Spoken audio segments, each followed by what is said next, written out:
হালিমাতুস সাদিয়া আল্লাহর নবীকে কোলের মধ্যে নিয়া মনে মনে চিন্তা করতেছে, এত সুন্দর নিয়ামত নিয়ে তোমার বাড়ি যাইতে হবে, কিন্তু গাদা যে হারে মাটি পড়ে কাঁদতেছে, এই দুর্বল গাদার পিঠে চড়ে তোর বাড়ি যাবার পারি না, এখন আমি কেমনে বনিসাত করতে যাই।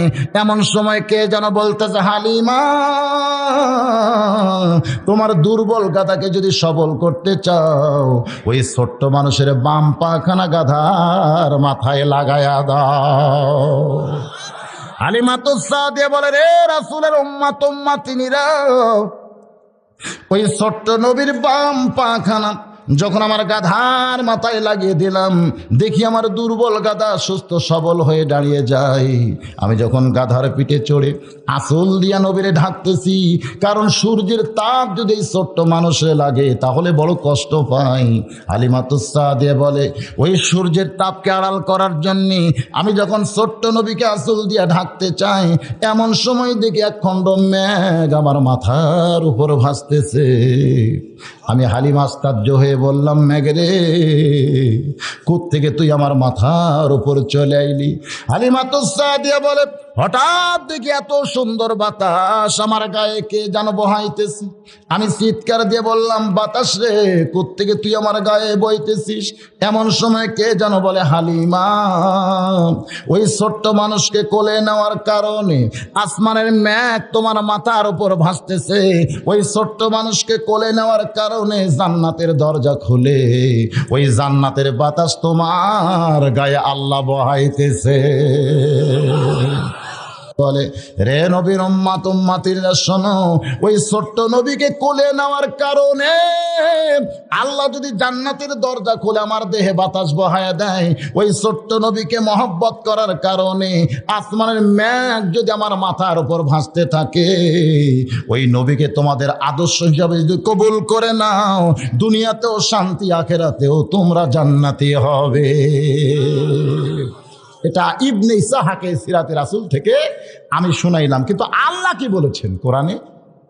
লাকাদ কানা লাকুম ফি রাসূলিল্লাহি উসওয়াতুন হাসানা। জোরে কোন সুবহানাল্লাহ। সফলতা যদি অর্জন করতে চাও, দুনিয়ার সমস্ত নেতার আদর্শকে বাদ দিয়া একমাত্র মুহাম্মদ রাসূলুল্লাহকে তোমাদের আদর্শের নেতা মেনে নাও। এ কথা কার? আরো জোরে বলেন কার? তাহলে দুনিয়ার কোন নেতার নেতৃত্ব মানা যাবে? একমাত্র কার নেতৃত্ব মানতে হবে? রাসূলের। এই জন্য একটা স্লোগান দেওয়া লাগবে। পারবেন না ভাই? আমি যখন বলবো আমার নেতা তোমার নেতা, সবাই জবান খুলে বলবেন, বিশ্ব নবী মোস্তফা। আমার নেতা তোমার নেতা। আমার সামনে কি 200-300 লোক আছে? এতগুলো পুরুষ মানুষের স্লোগানের সাইজ এরকম? এখানে রহমতের ফেরেশতা আছে না নাই? জোরে কোন আছে না নাই? এই ফেরেশতা মাহফিল শেষ হলে আল্লাহর কাছে গিয়ে বলবে, আল্লাহ 1400 বছর পরে চাকলবার মাহফিলে তোমার বান্দারা তোমার দোস্তকে শ্রেষ্ঠ নেতার স্বীকৃতি দান করেছে। আমার আল্লাহ বলবেন, ফেরেশতারা রে তোমরা সাক্ষী থাকো, আমার দোস্তকে যারা শ্রেষ্ঠ নেতার স্বীকৃতি দিল, আমি তাদের নামগুলো জান্নাতের খাতায় লিখে নিলাম। সুবহানাল্লাহ। যত জোরে কইছেন তত জোরে স্লোগান দেন নাই। আল্লাহ কোরআনে বলেছেন, আমার নবীকে আমি সবার উপরে জায়গা করে দিয়েছি। জোরে কোন সুবহানাল্লাহ। তাহলে সেই নবীকে নেতা মানতে অন্তরে আপত্তি আছে? মাসটি হলো রবিউল আউয়াল মাস। আমি আপনাদের সামনে নবী সম্পর্কে আলোচনা করব। এই আলোচনা শুনতে গিয়ে একটু ঘুম ছাড়াইতে গেলে একটু স্লোগানও দেন, আবার আল্লাহও খুশি হবে, রাসূলও খুশি হবে। আমার নেতা তোমার নেতা। আলহামদুলিল্লাহ, এবার একটু হয়েছে সাইজ মতো। হালিমাতুস সাদিয়ার কাছ থেকে এক টানে আমি নিয়ে গেলাম আল্লাহর নবীর বয়স যখন 25 বছর। জোরে কোন কয় বছর? 25 বছরে নবী আমার একজন মেয়ে মানুষের রাখাল ছিলেন। সেই মেয়ে মানুষের নাম কি? মা খাদিজার দেশে রাখালিয়া বেশে নবী আমার বকরি চড়াইতেন। দেখিয়া নবীর মজেজা ধন্য বিবি খাদিজা, জীবন যৌবন করলেন সমর্পণ। ওগো নবী, দয়ার নবী গো, আপনি নবী হলেন উম্মতের আপন। উম্মে আইমান দাসীকে সঙ্গে করে খাদিজাতুল কুবরা যখন বেলকুনিতে বসা, এমন সময় দেখতে পাই নবী আমার উট দুম্বা বকরি চড়াইতেছে। খাদিজাতুল কুবরা বলে, দাসী রে, এই রোদের ভিতরে যুবকটা উট দুম্বা বকরি চড়ায়, কিন্তু আমি আশ্চর্য হয়ে যাই তার মাথার উপরে কেন একখণ্ড মেঘ দেখা যায়। দাসী বলতেছে, শুধু মেঘ দেখতেছেন? তাকায় দেখেন তার চেহারার ভিতর থেকে এমন কিছু সৌন্দর্য ফুটে উঠতেছে যেটা দেখলে মানুষের মন কাইড়া নেয়। খাদিজাতুল কুবরা বলে, দাসী রে, মক্কার অনেক নেতারা আমার কাছে বিয়ের প্রস্তাব দিছে, অনেক ধনীরা আমার বিয়ের প্রস্তাব দিছে, কিন্তু আমার 40 বছর বয়সের দিকে বলে আমি তাদের ফিরাইয়া দিছি। কিন্তু আজকে ওই যুবকের চেহারা দেখে আমার মনের মধ্যে এমন প্রেম হলো, আমি যেন আবার নতুন করে বউ সাজতে চাই। দাসী বলতেছে, এটা আপনি বলেন না, কারণ 40 বছর আপনার বয়স, আর যুবকের বয়স কয় বছর? খাদিজাতুল কুবরা বলে, দাসী রে, মনের ভিতরের প্রেম যখন নাড়া দেয় তখন বয়সের দিকে আর কেউ তাকায় না। 40 গেল, 50 গেল, 60 বছরে আবার যৌবন পাইল। এরকম একটা গান বাংলাদেশে আছে না নাই? এরকম একটা গান আছে নাই? বাজান গো, খাদিজাতুল কুবরা নবীর চাচা আবু তালেবকে ডাক দিয়ে বললেন, আপনার এতিম ভাতিজাকে আমি যদি আমার স্বামী হিসাবে বরণ করতে চাই, আপনি কি তাতে রাজি আছেন? নবীর চাচা আবু তালেব চমকে বলে, মা, এই মক্কার মধ্যে তোমার মতন ধনী রমণী একজনও নাই, আমার এতিম ভাতিজারে আপনি কেন বিয়ে করতে চান, যার সালও নাই সুলাও নাই, জন্মের আগেই যার বাপ মরে গেছে? খাদিজাতুল কুবরা বলে, যদি আপনার ভাতিজা রাজি থাকে তাহলে আমার তরফ থেকে কোনো আপত্তি নাই। নবীর চাচা বলতে, আমার ভাস্তাকে কোনো জিজ্ঞেস করার দরকার নাই, আমি তার অভিভাবক হিসাবে রাজি হয়ে গেলাম। ওই খাদিজার সঙ্গে আমার নবীর বিয়ে হলো। নবীর বয়স তখন 25, খাদিজার বয়স হইল তখন 40। মক্কার মধ্যে সবাই বলা বলি শুরু করলো, খাদিজা পাগলি হয়ে গেছে। এত ধনী হওয়ার পরে একটা অনাথ এতিম আব্দুল্লাহর এতিম পোলারে বিয়ে করছে, খাদিজার জ্ঞান হারিয়ে গেছে। এমন করে যখন মক্কার লোকেরা বলা বলি করতেছে, নবীর চাচা খাদিজার কাছে গিয়া বলে, মা, আমার এতিম ভাস্তারে আপনি বিয়ে করলেন, কিন্তু জনগণ সমালোচনা করতেছে, সমস্ত জনগণ বলতেছে খাদিজা বিয়ে করে ঠকে গেছে, খাদিজার মাথার বুদ্ধি নাই, খাদিজা আজকে পাগলি হয়ে গেছে। খাদিজা চোখের পানি বের করে বলে, চাচমিয়া গো, আপনি কোনো চিন্তা করবেন না, কোনো চিন্তা করবেন না, এরা বিনা তদন্তেই এমন করে বলতেছে, একদিন আমি তদন্ত করায় ঘাস ছাড়বো। জোরে কান সুবহানাল্লাহ। আবু তালেব বলতেছে, মা, তুমি আবার কি তদন্ত করবে? খাদিজা বলতেছে, তাহলে যারা আমার বিরুদ্ধে সমালোচনা করতেছে, আমার কথা বলতেছে আমি ঠকে গেছি আব্দুল্লাহর এতিম পোলারে বিয়ে করে, তাদেরকে একদিন আমার বাড়িতে দাওয়াত দেন। নির্দিষ্ট তারিখ মোতাবেক মক্কার সমস্ত নেতা ধনীদেরকে খাদিজার বাড়িতে দাওয়াত দেওয়া হলো। সমস্ত নেতারা দাওয়াত খাওয়ার জন্য যখন খাদিজার বাড়ি আইছে, খাদিজার সমস্ত নেতার সামনে খাবার পরিবেশন করে। সমস্ত নেতা যখন খাবার চায়, এমন সময় খাদিজাতুল কুবরা সামনে দাঁড়ায় বলতেছে, রে মক্কার নেতা সম্ভ্রান্ত ব্যক্তিরা, তোমরা নাকি বলো আমি খাদিজা আব্দুল্লাহর এতিম পোলাকে বিয়ে করে ঠকে গেছি। সমস্ত নেতারা বলতেছে, 100 বার ঠকছেন, 1 লক্ষ বার ঠকছেন, 1 কোটি বার ঠকছেন। খাদিজা বলতেছে, আমি যে ঠকে গেছি এইটা যে তোমরা বলো, এইটা কি তদন্ত করে বলেছো না এমনি এমনি বলতেছো? কারণ প্রত্যেকটা জিনিস তদন্তের পরে রেজাল্ট হবে, জোরে কোন ঠিক কিনা? কিন্তু আমাদের বাংলাদেশে অভিযোগের উপরে রেজাল্ট হয়, তদন্ত করার দরকারই নাই। মনে করার উপরে অভিযোগ, আর তদন্ত না করি ইমাম বাপ। মনে করার উপরে অভিযোগ আর তদন্ত না করে জেলখানা। এইটা বর্তমানে বাংলার মানুষ না বুঝে মানতেছে, কিন্তু কিছুদিন পর যখন বুঝতে পারবে তখন তোমরা ঠেলা সামলাবার পারবে না। জোরে কোন কথা ঠিক কিনা? মনে করার উপর অভিযোগ করবে আর তদন্ত না করেই জেলখানার মধ্যে দিবে, এটা 90% মুসলমানের দেশের মুসলমান কোনোদিন মানবে? জোরে কান মানবে? আজকে অবস্থাও তাই হয়েছে ভাই। খাদিজাতুল কুবরা বলতেছে, রে মক্কার নেতারা, সম্ভ্রান্ত বংশের লোকেরা, তোমরা না তদন্ত করে কেমনে বলো যে আমি খাদিজা ঠকে গেছি? সমস্ত নেতারা বলতেছে 100 বার ঠকছেন, 1,00,000 বার ঠকছেন, 1 কোটি বার ঠকছেন। খাদিজাতুল কুবরা বলে, আমি তোমাদেরকে 3টা প্রশ্ন করতে চাই। 1 নম্বর প্রশ্ন হলো, তোমরা একটু বলো তো আমার বংশের দাম বেশি না আব্দুল্লাহর এতিম পোলার বংশের দাম বেশি? সমস্ত নেতারা চমকে গেল। এমন প্রশ্ন যে কোনোদিন কেউ করবে এইটা তাদের জানাই ছিল না, কিন্তু প্রশ্ন যখন করেছে উত্তর দেওয়াই লাগবে। জোরে কোন ঠিক কিনা? খাদিজাতুল কুবরা বলতেছে, রে নেতারা, তোমরা বলো তো আমার বংশের দাম বেশি না আব্দুল্লাহর এতিম পোলার বংশের দাম বেশি? সমস্ত নেতারা বলতেছে, মা, সত্য কথা যদি বলতে হয় তাহলে খাদিজার বংশের চাইতে আব্দুল্লাহর এতিম পোলার বংশের দাম কোটি কোটি গুণ বেশি। খাদিজা এখন বলতেছে, তাহলে দেখো, উচ্চ বংশের একটা যুবক আমার মতো নিম্ন বংশের মেয়েকে বিয়ে করলো, এদিক দিয়ে কে জিতলো? আমি জিতলাম না আব্দুল্লাহর এতিম পোলা জিতলো? সমস্ত নেতারা বলতেছে, এদিক দিয়ে তো আপনিই জিতে গেছেন। খাদিজা বলতেছে, রে নেতারা, আমার 2 নম্বর প্রশ্ন হলো, আমরা দুইজনের দিকে তাকায় দেখবা আমার চেহারা ভালো না আব্দুল্লাহর এতিম পোলার চেহারা ভালো? তোমরা নজর করে দুইজনের দিকে তাকায় দেখো, খাদিজার চেহারা ভালো না আব্দুল্লাহর এতিম পোলার চেহারা ভালো? এইটা দেখার পরে তোমরা একটু উত্তর দাও।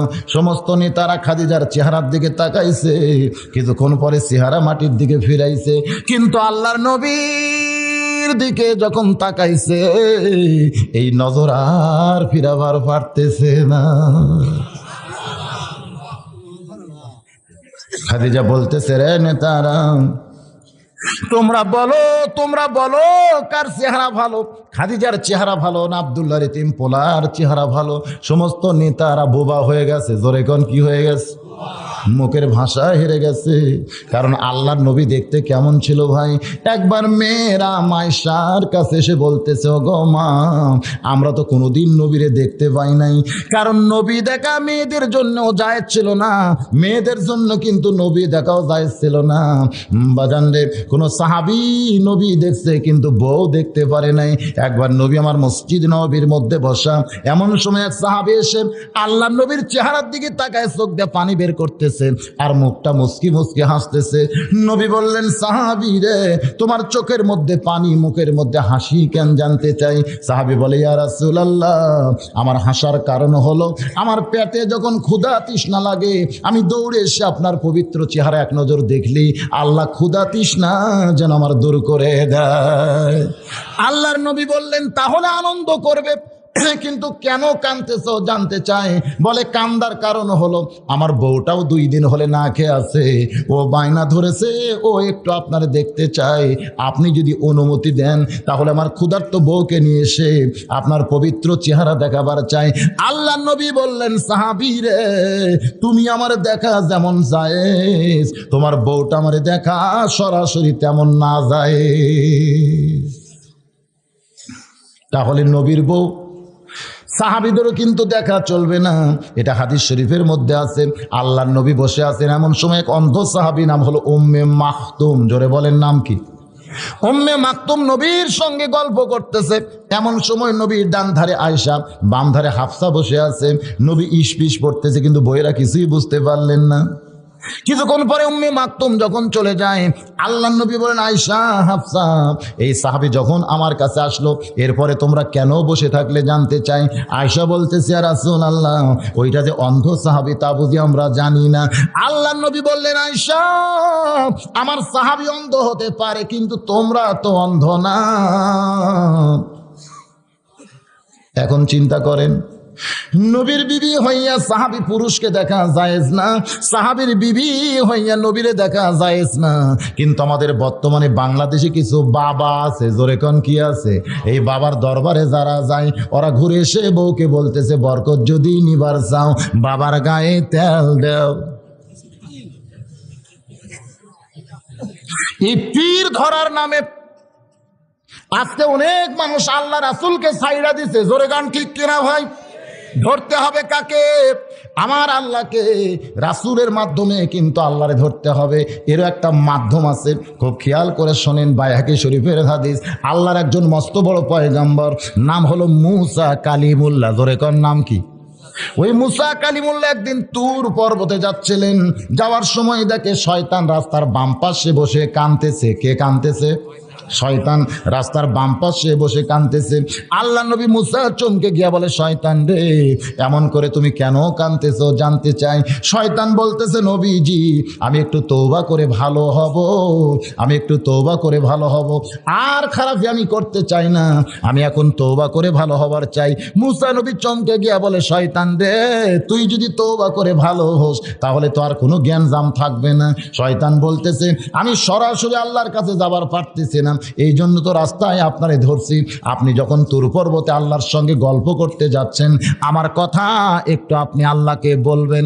মুসা বলতেছে, শয়তান রে, তোর কথা বলে কোনো লাভ নাই, কারণ তোর তওবা আল্লাহ কবুল করবে না।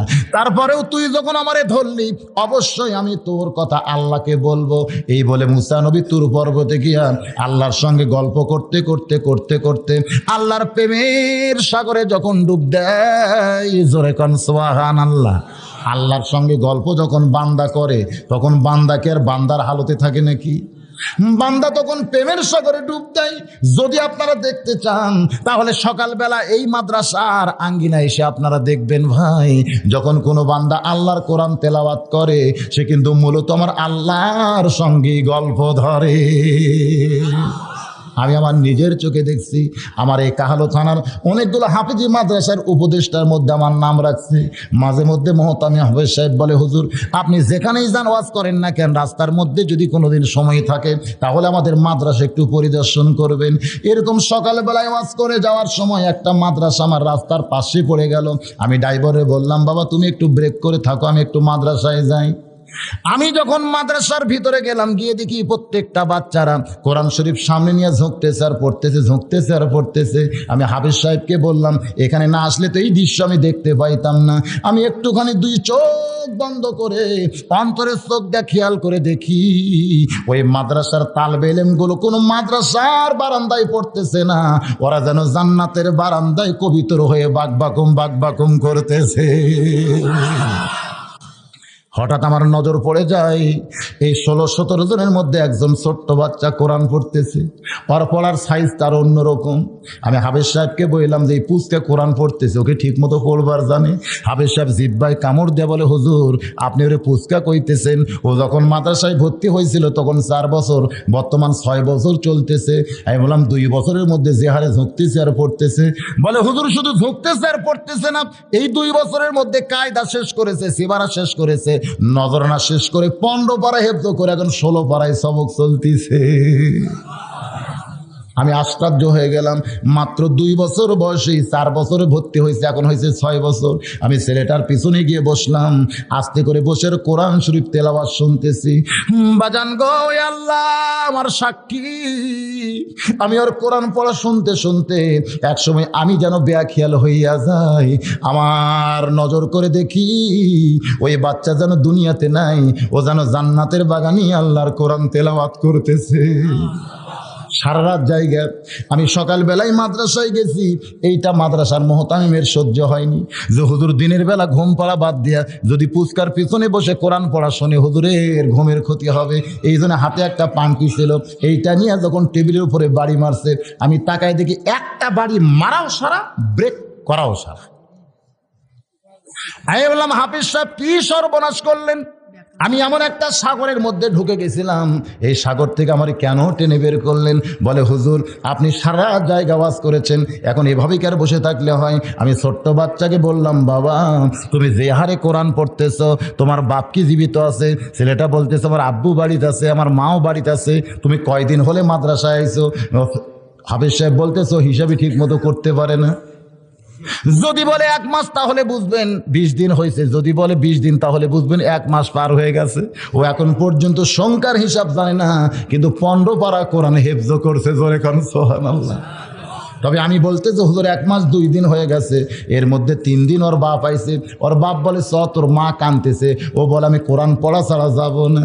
আমি ছেলেটারে বললাম বাজান, যেই বয়সে বাবার কাছে মিষ্টি খাবে, যেই বয়সে মায়ের কাছে বায়না ধরবা, সেই বয়সে বাপ মাকে বাদ দিয়ে আল্লাহর কোরআনের মহব্বতে তুমি পাগল হইছো, তোমার কি বাপ মার কথা মনে হয় না? ছেলেটা আমার চেহারার দিকে তাকায় কি যেন বলতে চাই, ওর মাথা আমার বুকের মধ্যে নিলাম, দেখে ফোঁপায় ফোঁপায় কাঁদতেছে। একসময় হাঁটু গেড়ে বসে ওর চোখের পানি দিকে বললাম, বেটারে এমন করে কেন কাঁদতেছিস? ও যেন আমারে বলতে চাই, হুজুর আল্লাহর কোরআনের মহব্বত যখন কারো কলিজার মধ্যে ঢুকে যায়, তখন দুনিয়ার বাপ মা কেন, গোটা দুনিয়ায় আল্লাহ তার কাছ থেকে কাইরা নেয়।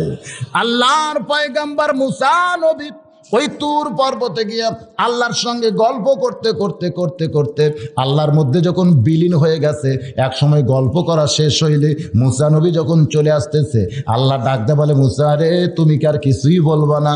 মুসা বলতে চাল্লাম, আমার যা বলার ছিল সব তো বলা শেষ, আর তো কিছুই বলার নাই। আমার আল্লাহ ডাকতে বলে, মুসা রে তুমি কি আর কিছুই বলবা না?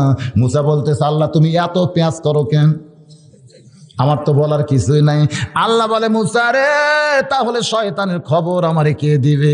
মুসা চমকে দিয়ে বলে, আল্লাহ ওই শয়তানের কথা তো আমার মনেই নাই। আল্লাহ বলে, এইটাই তো শয়তান ভুল করছে, যার মনে থাকে না তারে ধরছে, আর যে কোনোদিন ভুলবে না ধরতে হবে তাকে। যারে মনে থাকে না তারই ধরছে। মুসা নবীর মনে আছে, তারে ধরছে, কিন্তু ধরতে হবে তাকে যে কোনোদিন ভুলবে না। আমার আল্লাহ ডাকতে বলে, মুসা রে দুনিয়ার সবাই সবাইকে ভুলতে পারে, কিন্তু আমি আল্লাহ কোনোদিন কাউরে ভুলি না। যে কোনোদিন কাউরে ভোলে না তার নাম কি? তাহলে সে আল্লাহকে ধরার দরকার আছে না নাই? ধরে কোন আছে না নাই? রে আল্লাহর বান্দা, যেটা বলতেছিলাম, সেই আল্লাহকে আমাদের ধরতে গেলে কিভাবে ধরতে হবে? ধরার মাধ্যমটা কি? এই মাধ্যমটা হলো ফাত্তাবিউনি। জোরে কোন মাধ্যমটা কি? ফাত্তাবিউনি ইউহিব্বুকুমুল্লাহ ওয়া ইয়াগফির লাকুম যুনুবাকুম ওয়াল্লাহু গফুরুর রহিম।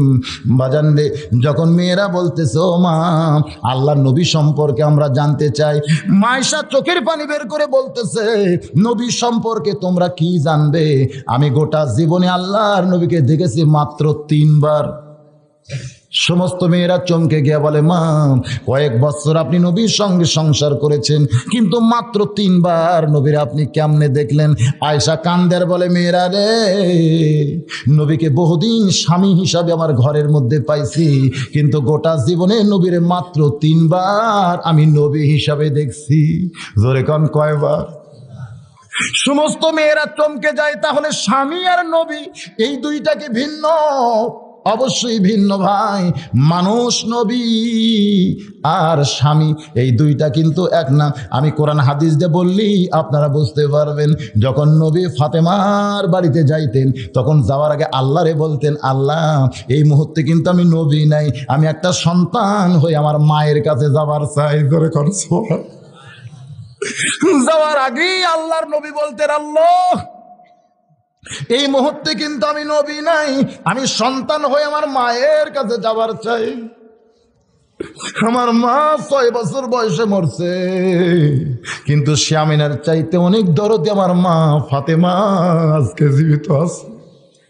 আমি কিন্তু আমার মায়ের কাছে যাচ্ছি। আল্লাহ এখন যেন আমার হাবিবুল্লাহ নবী বলে ডিস্টার্ব করেন না, আমি সন্তান হয়ে আমার মায়ের কাছে যাবার চাই। আল্লাহ বলতেছে, দোস্ত রে আমার কোনো আপত্তি নাই। এবার নবী আমার সন্তান হইয়া ফাতেমার বাড়ির দরজায় গিয়া ডাক দিছে, মা ও মা ফাতেমা, আমি তোর সন্তান হয়ে দরজায় দাঁড়াইছি, মা একটু তাড়াতাড়ি দরজা খুলে দে, আমি আমার মায়ের মুখটা দেখতে চাই। ফাতেমার দরজায় এসে ফোঁপায় ফোঁপায় কাঁদতেছে।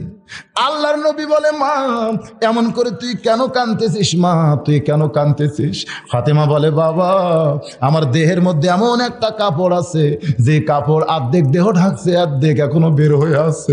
আপনি আমার দরজায় দাঁড়িয়ে আছেন, দরজা আমি কেমনি খুলবো বাবা, বরং এখান থেকে আপনি ফিরে যান।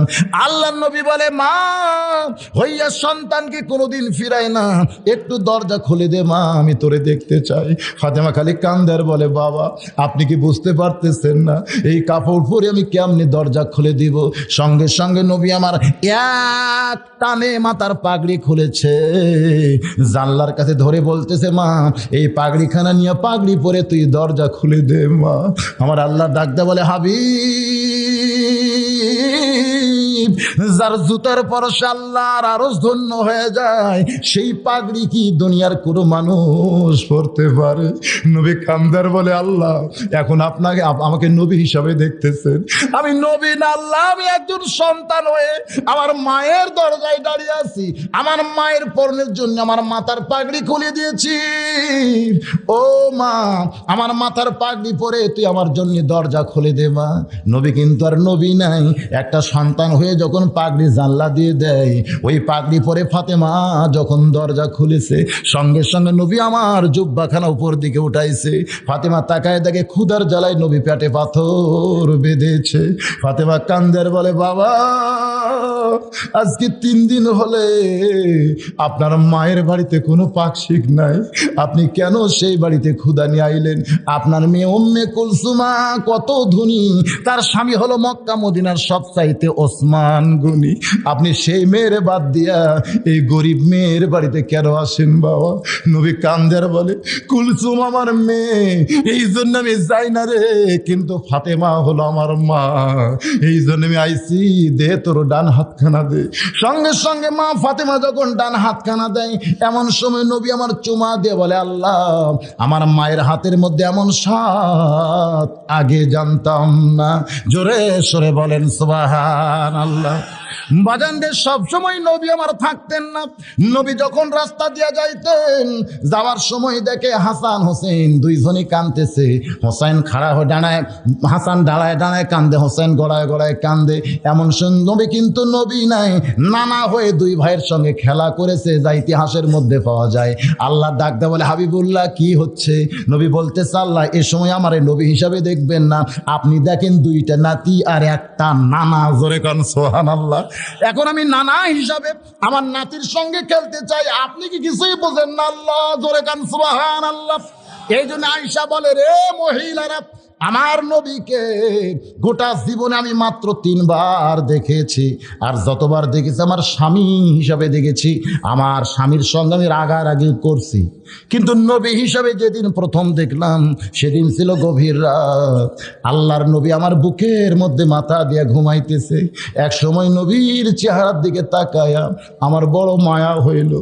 জন্মের আগে যার বাপ দুনিয়া থেকে বিদায় হয়েছে, 6 বছর বয়সে যেই নবীর মা মারা গেছে, আজকে সেই নবী আমার বুকের মধ্যে মাথা দিয়ে ঘুমাইতেছে। হঠাৎ মনের মধ্যে এমন দয়া হয়, ফজর আজান যখন বেলাল দিবে, ওই সময় নবী আমার জুব্বা পরে মসজিদে নামাজ পড়াতে যাবে, কিন্তু যেই জুব্বা নবী আমার পড়বে সেই জুব্বার কয়েক জায়গা ছিঁড়ে গেছে। এই গভীর রাত্রে নবী আমার ঘুম পাড়তেছে, এই সুযোগে নবীর জুব্বাখানা আমি সেলাই করতে চাই। আয়েশা কান্দের বলে, রে মেয়েরা রে শোনাও, গভীর রাত্রে নবীর কাছ থেকে উঠে গিয়া আমি নবীর জুব্বাখানা অন্ধকারে হাতে নিলাম। আমি শুধু আগেই জোগাড় করে রাখছিলাম, কিন্তু এখন বিপদ ঘটে গেল। যখন বাতির কাছে গেলাম, আমি বাতি হাতে নিয়ে দেখি বাতি আছে, কিন্তু 1 ফোঁটাও তেল নেই। আয়েশা কান্দার বলে, মেয়েরা রে, আমি তখন আমার আল্লাহকে বললাম, আল্লাহ আমার নবী যদি চাইতো আপনি গোটা দুনিয়া দিয়া দিতেন, কিন্তু নবী চাইনি বলে বাতির তেলকেও আপনি দিবেন না। আজকে নবীর জুব্বা আমি সেলাই করতে চাইছিলাম গভীর রাত্রে, কিন্তু তেল যদি না থাকে তাহলে আলো না হলে আর সেলাই করতে পারবো না। এই বলে আয়েশা যখন ফোঁপায় ফোঁপায় কাঁদতেছে, আয়েশা বলে, মেয়েরা রে, ওই দিন আমার নবীর আমি প্রথম দেখেছি। নবী আমার আস্তে করে কাঁধ ঘুরে তার ডান হাতখানা কপালের উপর দিয়ে যখন চোষণ মারছে, ওই আল্লাহর শপথ করে বলতেছি, ওই কপালের ভিতর থেকে এমন একটা আলো প্রকাশ পায়, যে আলো দিয়া গোটা অন্ধকার দূর হইয়া যায়। কাঁপতে কাঁপতে আমার হাতের সুরটা যখন মাটিতে পড়ে যায়, আমি তাকায় দেখি আয়েশা সুইখানা আমি দেখতে পাই। সেই দিনই প্রথম দেখেছি আমার নবীকে, এরপর আরো 2 বার আমি আমার নবীরে দেখেছি। মহিলারা কান্দের বলে, মা আপনার কাছ থেকে নবী দেখার ঘটনাগুলো আমরা শুনতে চাই। এবার চলে আসতেছি খাদিজার কাছে।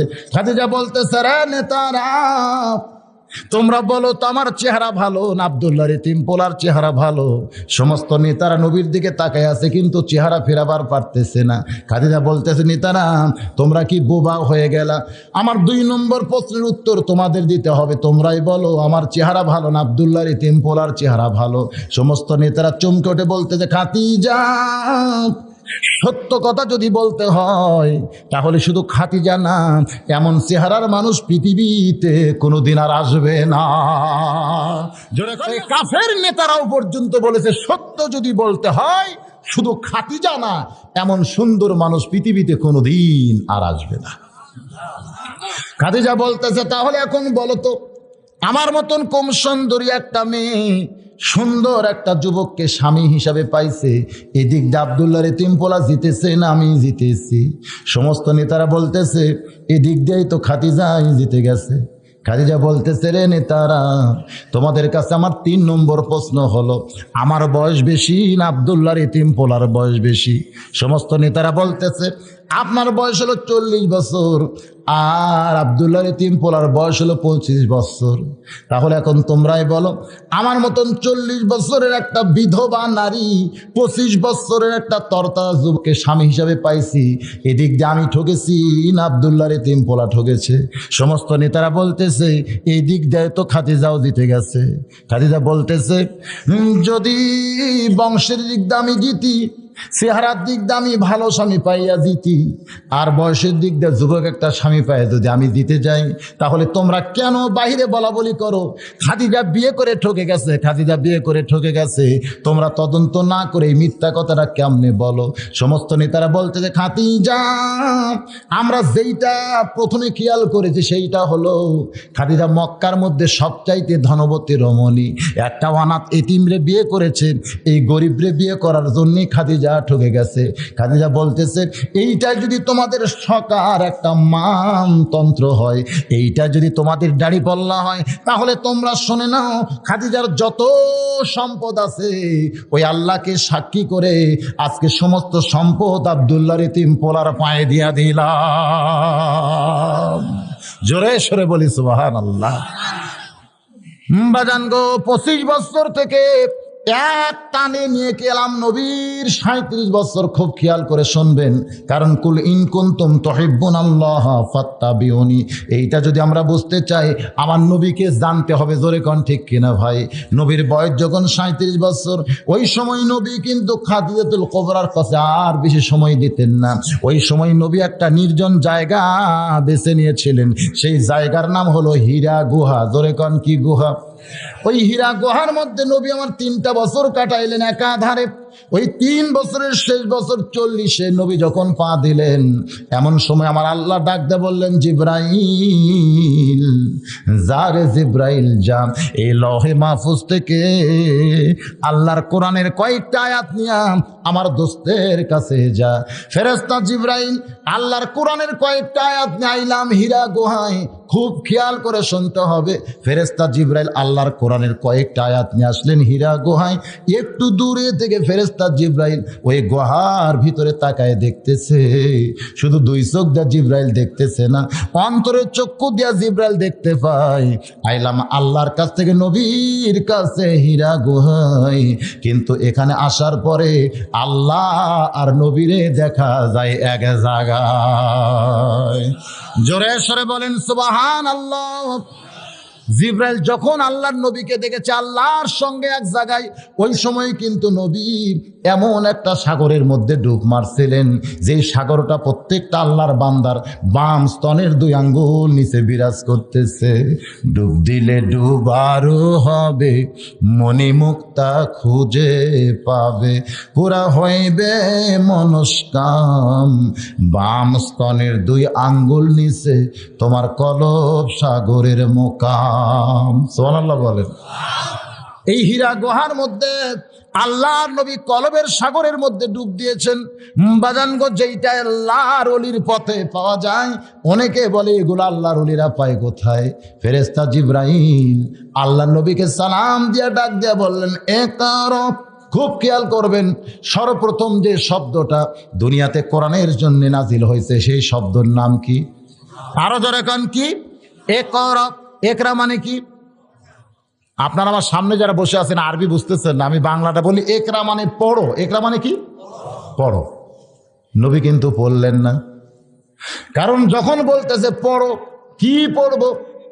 বাংলা, অঙ্ক, ইংরেজি, ইতিহাস, কি পড়বেন? হ্যাঁ, কিন্তু বাংলার মানুষ তো সেইটা বুঝতেছে না। বাংলার মানুষ তো এইটা বুঝতেছে না। আজকে সন্তান হওয়ার পরেই আমরা সন্তানকে কি পড়াবো চিন্তায় পড়ে যায়। মা বলে আমার ছেলে ডাক্তার হবে, ছেলে বলে না আমার ছেলে ইঞ্জিনিয়ার হবে। স্বামী স্ত্রী দুইজন মিলে লাগছে ছোট বাচ্চারে নিয়ে। বাপ কয় ইঞ্জিনিয়ার বানাবো, মা কয় ডাক্তার বানাবো। হ্যাঁ পড়বেন, সবই পড়বেন, কিন্তু সব পড়া তো আল্লাহ কোরআনে বলে নাই। খুব খেয়াল করে শুনতে হবে। আল্লাহর ফেরেশতা জিবরাইল যখন বললেন পড়ো, নবী কিন্তু বলেছেন পড়বো না, পড়বো না, পড়বো না। জিবরাইল বলেছেন বিইসমি রব্বিকাল্লাযী খালাক। দুনিয়ার সাধারণ কোনো পড়া না, যেই পড়ার মধ্যে আমার আল্লাহ আছে সেই পড়াটাই পড়তে হবে। জোরে কোন ঠিক কিনা? এই কোরআনের মাদ্রাসার মাহফিলে এসে এই জিনিসটা আপনাদের খেয়াল করে শুনতে হবে ভাই।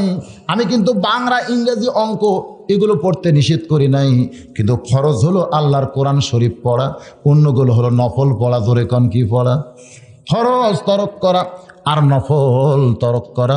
নফল তরক করলে কোনো গুনাহ হবে না, কিন্তু ফরজ তরক করলে কবিরা গুনাহ হবে। জোরে কোন ঠিক কি না? আল্লাহর কোরআন শিক্ষা করা কি সুন্নত না নফল? জোরে কোন সুন্নত না নফল? তাহলে যে সমস্ত আল্লাহর বান্দা আজকের এই মাহফিলে এসেছেন, আমি কিন্তু ওয়াজ করতেছি ফাত্তাবিউনি, খুব খেয়াল করে শুনতে হবে। ফেরেশতা জিবরাইল বলেন করব, নবী কিন্তু বলেছেন পড়ব না। যখন বলেছে বিইসমি রব্বিকাল্লাযী খালাক, তখন কিন্তু নবীর পড়তে আর কোনো আপত্তি নাই। তার মানে বোঝা গেল আল্লাহ নবী দুনিয়ার করে কিছু পড়ে নাই, নবী যা কিছু পড়েছেন নবীর শিক্ষক হলেন আল্লাহ। জোরে কোন শিক্ষককে? আজকে সেই কোরআনের মাহফিলে আমরা এসেছি। এই কোরআন সম্পর্কে আমাদের যত কিঞ্চিত জানার দরকার আছে না নাই? আমি ছোট্ট একটা দৃষ্টান্ত যদি আপনাদের দেই, কোনো ধনী মানুষ পৌষ মাসে যদি একটা গরিব মানুষকে ডাক দেয়া বলে ভাই পৌষ মাসের মাগরিব, এশার, ফজরের নামাজের ওযু করতে আমার বড় কষ্ট হয়, তবে নামাজ পড়তে আমার কোনো কষ্ট হয় না। এই 3 ওয়াক্ত নামাজের এক মাস যদি তুমি ওযু করে দাও, মাস গেলে তোমাকে 1000 টাকা বেতন দেব। তুমি কি পারবে আমার 3 ওয়াক্ত নামাজের ওযু করে দিতে? গরিব বলতে শুধু তোমার একলা না, আরো 10টা ধনী যদি এই চুক্তি আমারে দিত, আমার কামাই ভালোই হইতো। আমার কথা কি বুঝতে পারছেন? সেদিন থেকে গরিব 2 বার ওযু করে, আর ধনী লোকটা ওযু ছাড়াই নামাজ পড়ে। একদিন এক লোক দেখতেছে গরিব 2 বার মাগরিবের নামাজ ওযু করতেছে। জিজ্ঞাসা করে ভাই তুমি 2 বার ওযু করলে কেন? বলে প্রথমটা করছে আমার, আর দ্বিতীয়টা করছে এই ধনী ব্যক্তির। ধনী ব্যক্তি মাস গেলে আমার 1000 টাকা বেতন দিবে, এই বেতনের আশায় আমার ওযু করতেছি, ধনীর ওযু করতেছি, আর ধনী লোকটা ওযু ছাড়াই নামাজ পড়তেছে। আপনারা বলেন তো ধনী লোকটার কি নামাজ হবে? কারণ নামাজ পড়ার জন্য ওযু করা যে এরকম শর্ত, আল্লাহর কোরআন শিক্ষা করা, ঈমান রক্ষা করার ব্যাপারে সেই রকম শর্ত। আমার ঈমানকে যদি আমি রক্ষা করতে চাই, আল্লাহর কোরআন শিক্ষা করা ছাড়া কোনো গতি। এই কথাকে আপনারা মানেন না খালি মুখে মুখে। বাজানগো, নবী আমার কোরআনের কয়েকটা আয়াত পাইলেন, 40 বছর পরে নবী আমার ফিরে আইলেন। হালিম খাদিজাতুল কুবরার কাছে নবী আমার কাঁদতেছিলেন, শুধু কাঁপতেছিলেন, চোখ দিয়ে পানি পড়তেছে। খাদিজা বলে কাঁপেন কেন? এরকম পানি চোখ দিয়ে বের হলো কেন? নবী কান্দের বলে খাদিজা বিশাল একটা দায়িত্ব আল্লাহ আমারে দিছে, কোরআন দিয়া। জোরে কোন কি দিয়া? কারণ এতদিন নবী কিসের উপরে দাওয়াত দিবেন, কোন দলিলে দাওয়াত দিবেন? নবীর কাছে কোনো দাওয়াতের দলিল ছিল না। আল্লাহর কোরআন নাজিল করে তিনি দাওয়াতের দলিল পাইলেন খাদিজার কাছ থেকে।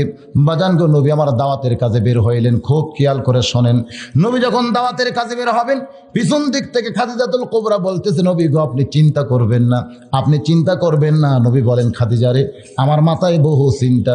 যেই মক্কার লোকেরা হাজার হাজার আল্লাহকে মানে, সমস্ত আল্লাহকে বাদ দিয়া লা ইলাহা ইল্লাল্লাহ একমাত্র আল্লাহর দাওয়াত দেওয়া, এই দাওয়াত কি মক্কার লোকেরা গ্রহণ করবে? এরকম নানা চিন্তার মধ্যে নবী আমার ভুগতেছে। বাজানগো, খাদিজাতুল কুবরা পিছন দিক থেকে বলে ইয়া রাসূলুল্লাহ আপনার সঙ্গে আল্লাহ আছে। জোরে কোন কে আছে? আপনার কোনো টেনশন নাই। তখনও কিন্তু খাদিজা ঈমান গ্রহণ করেনি, শুধু নবীকে এরকম সাহস যোগাইতেছে। নবী আমার সকালবেলায় খুব সকালে খেয়াল করেন, ফজরের নামাজ তখনও হয়নি বাজান, নামাজ কিন্তু একটু পরে ফরজ হয়েছে। সকালবেলায় নবী আমার দাওয়াত নিয়ে যখন দরজা খুলেছেন, এমন সময় দেখতে পাই 7 বছর 9 মাস বয়সের একটা ছোট্ট বাচ্চা সামনে দাঁড়াইছে। আল্লাহ নবী চমকে বলে, আলী রে, এই মুহূর্তে তোরে খাবার দিবার পারবো না, তুই 2খানা হাত বাড়াইছিস কেন?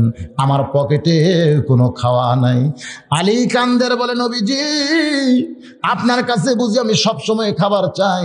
আপনি বলেন তো আমি কি কোনোদিন খাবার চাইছি? আমার যখন খিদা লাগে তখন আপনার সামনে দাঁড়াই, আমার মুখের দিকে তাকায় বলেন ওই জায়গায় খাবার আছে, আমি দৌড়ে গিয়ে খাই। যদি আপনি খাবার কথা না বলেন, আমি সারা রাত না খাইয়া ঘুমাই, কোনোদিন তো খাওয়ার জন্য বায়না ধরি নাই। আল্লাহ নবী বলে, আলী তাহলে আজকে কেন তুই হাত বাড়ায় তুই পট আটকে দিলে? ছোট্ট বাচ্চা আলী বলতেছে, নবীজি আপনার ঘরের মধ্যে যখন গল্প করতেছিলেন তখন আমি শুনতে পেয়েছি আপনি কি দাওয়াতের কাজেই বের হচ্ছেন, তাহলে সর্বপ্রথম আমাকে দিয়াই আপনি কাজটা শুরু করে। তারিক ইবনে হিশামের মধ্যে আছে, আল্লাহর নবী খুশি হয়ে বলেছেন, রে দুনিয়ার মানুষেরা শুনে নাও, সবাইকে দাওয়াত দেওয়ার পরে দিন গ্রহণ করেছে, কিন্তু আমার আলীকে দাওয়াত দেওয়ার আগেই আমার আলী দিন আমার কাছ থেকে চেয়েছে। এই জন্য নবী বলেন, ইমানের দিক দিয়ে আমার আলীকে ড্যাঙ্গানোর মতন কোনো মানুষ পৃথিবীতে নাই। নবী বলেছেন, নামাজের দিক দিয়ে আমার আলীকে ড্যাঙ্গায় যাবে এমন কোনো মানুষ কিয়ামত পর্যন্ত হবে না। আল্লাহ নবী বলেছেন, দাওয়াতের দিক দিয়ে আমার আলীকে ড্যাঙ্গায় যাবে এমন কোনো মানুষ কিয়ামত পর্যন্ত হবে না। আল্লাহ নবী বলেছেন, জিহাদের দিক দিয়ে আমার আলীকে ড্যাঙ্গায় যাবে এমন মানুষ কিয়ামত পর্যন্ত কোনোদিন হবে না। জোরে সরে কন্যা সুবহানাল্লাহ। এখানে হযরত আলী ব্যাপারে কয়টা কথা বললাম? 1 নম্বর কি? ঈমান। জোরে করে 1 নম্বর কি? 2 নম্বর কিন্তু নামাজ। ঈমান গ্রহণ করার পরেই যে জিনিসটা লাগবে সেই জিনিসের নামটা কি? নামাজ পড়তে যে জিনিসগুলো লাগবে সেই জিনিসটা কি? কোরআন ছাড়া কি নামাজ পড়া যাবে? বাজার সব কিন্তু সবের সঙ্গে জড়িত আছে, একটু খেয়াল করে শোনেন। হযরত আলী ঈমানের ব্যাপারে আমরা শুনলাম নবীর হাতে সর্বপ্রথম ঈমান গ্রহণ করেছে, তার নাম কি? কিন্তু নামাজের ব্যাপারে আমাদের কি জানা আছে?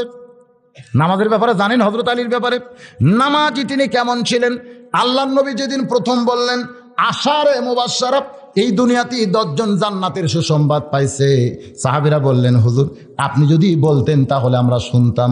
নবী বলতেছেন, যদি 10 জনের নাম বলি বাদ বাকি তোমরা বুঝে আফসোস করবে, তোমরা শুনে নাও, আমি নবী বলতেছি আমার প্রত্যেকটা সাহাবী বিনা হিসাবে জান্নাতি। কিন্তু আমার আল্লাহ এখানে 10টার নাম ঘোষণা করেছে। 1 নম্বর আবু বকর, 2 নম্বর ওমর, 3 নম্বর ওসমান, 4 নম্বর আলী, 5 নম্বর আব্দুর রহমান ইবনে আউফ, 6 নম্বর জুবাইর, 7 নম্বর তালহা, 8 নম্বর সাদ ইবনে আবু ওয়াক্কাস, 9 নম্বর হলো আবু সাঈদ, 10 নম্বর হলো ওবাদা ইবনুল জাররা। এই 10 জনই হলেন আশারে মুবাশশারা। জোরে কোন সুবহানাল্লাহ। এমন সময় হযরত আলী দাঁড়িয়ে বলে, ইয়া রাসূলুল্লাহ এই 10 জনের মধ্যে কি আমি আছি? নবী বললেন, তুমি কি তোমার নাম শুনতে পাওনি? আলী বলতেছে, অন্য কোন আলী হতে পারে। আল্লাহর নবী বলেন, অন্য কোন আলী না, যে হলো আমার চাচাতো ভাই, যে হইল ফাতেমার স্বামী। জোরে কর না সুবহানাল্লাহ। হযরত আলী বলে, ইয়া রাসূলুল্লাহ তাহলে 10 জন সার্টিফিকেট পাওয়ার মধ্যে আমি একজন। আল্লাহর নবী বলে, অবশ্যই তুমি একজন। আলী বলতেছে, নবীজি আজ থেকে যদি আমি সব কিছু বাদ দিয়ে দেই, যদি নামাজ বাদ দেই, রোজা বাদ দেই, জিকির করা বাদ দেই, আমি সব আল্লাহর হুকুম যদি বাদ দিয়ে দেই, তারপরেও কি আমি জান্নাতি? আল্লাহর নবী বলেন, আলী রে, আল্লাহ যেইটা ঘোষণা করেছে তুমি সব কিছু বাদ দিলেও আল্লাহ তোমাকে জান্নাত থেকে বাদ দিবে না। জোরে কর সুবহানাল্লাহ। তুমি সব কিছু বাদ দিলেও আল্লাহ তোমাকে জান্নাত থেকে বাদ দিবে না। আলী বলতেছে, নবীজি একসঙ্গে কি আর সব বাদ দেওয়া যায়? আজ থেকে আমি আর ফজরের নামাজ পড়বো না, একে একে বাদ দিই। আজ থেকে আমি আর ফজরের নামাজ পড়বো না।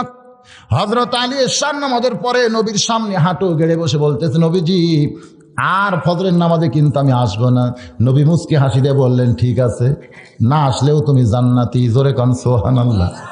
হযরত আলী নবীর কাছে মসজিদে নববীতে ফজরের নামাজ পড়বে না, এই স্বীকারোক্তি দিয়া বাড়ির মধ্যে ঢুকিয়ে ডাক দিছে, ও হাসান হোসেনের মা। ফাতেমা বলতেছে, স্বামীরে এমন করে কেন ডাকতেছেন? বলে, বেলাল যখন আজান দিবে ফজরের, খবরদার যেন আমারে ডাক দিও না।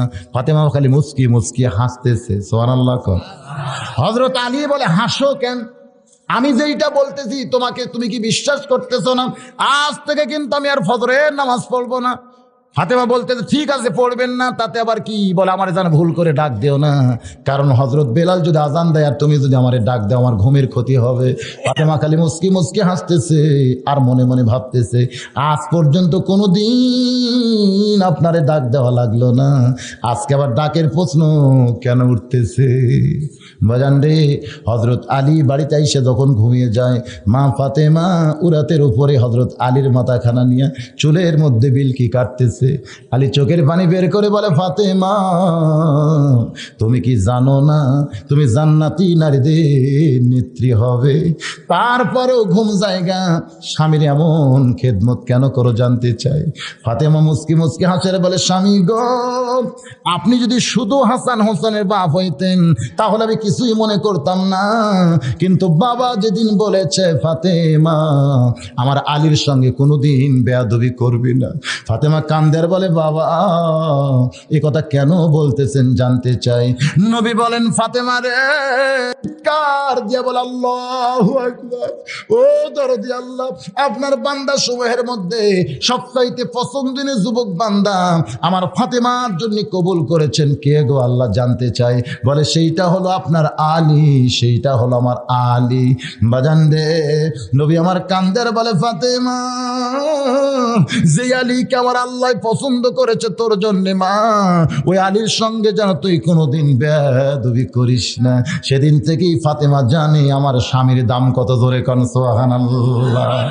বাজান রে, তারিক ইবনে হিশামের মধ্যে আছে, হযরত আলী একদিন গভীর রাত্রে ঘুম থেকে চেতন পাইয়া দেখে মা ফাতেমা হযরত আলীর তালুতে জয়তুনের তেল মালিশ করতেছে, স্বামীর পায়ে জয়তুনের তেল মালিশ করতেছে।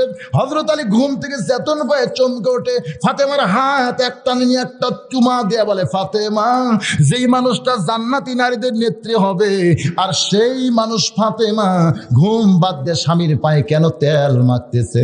ফাতেমা স্বামীর পা জোড়ে ধরে বলে, স্বামী গো, আমার আল্লাহ ফাতেমাকে জান্নাতের নারীদের নেত্রী বানাইছে, এইটা যে আল্লাহর রহমত আমি জানি, আর তোমার খেদমত করে জান্নাত পাবো এইটা আমি মানি।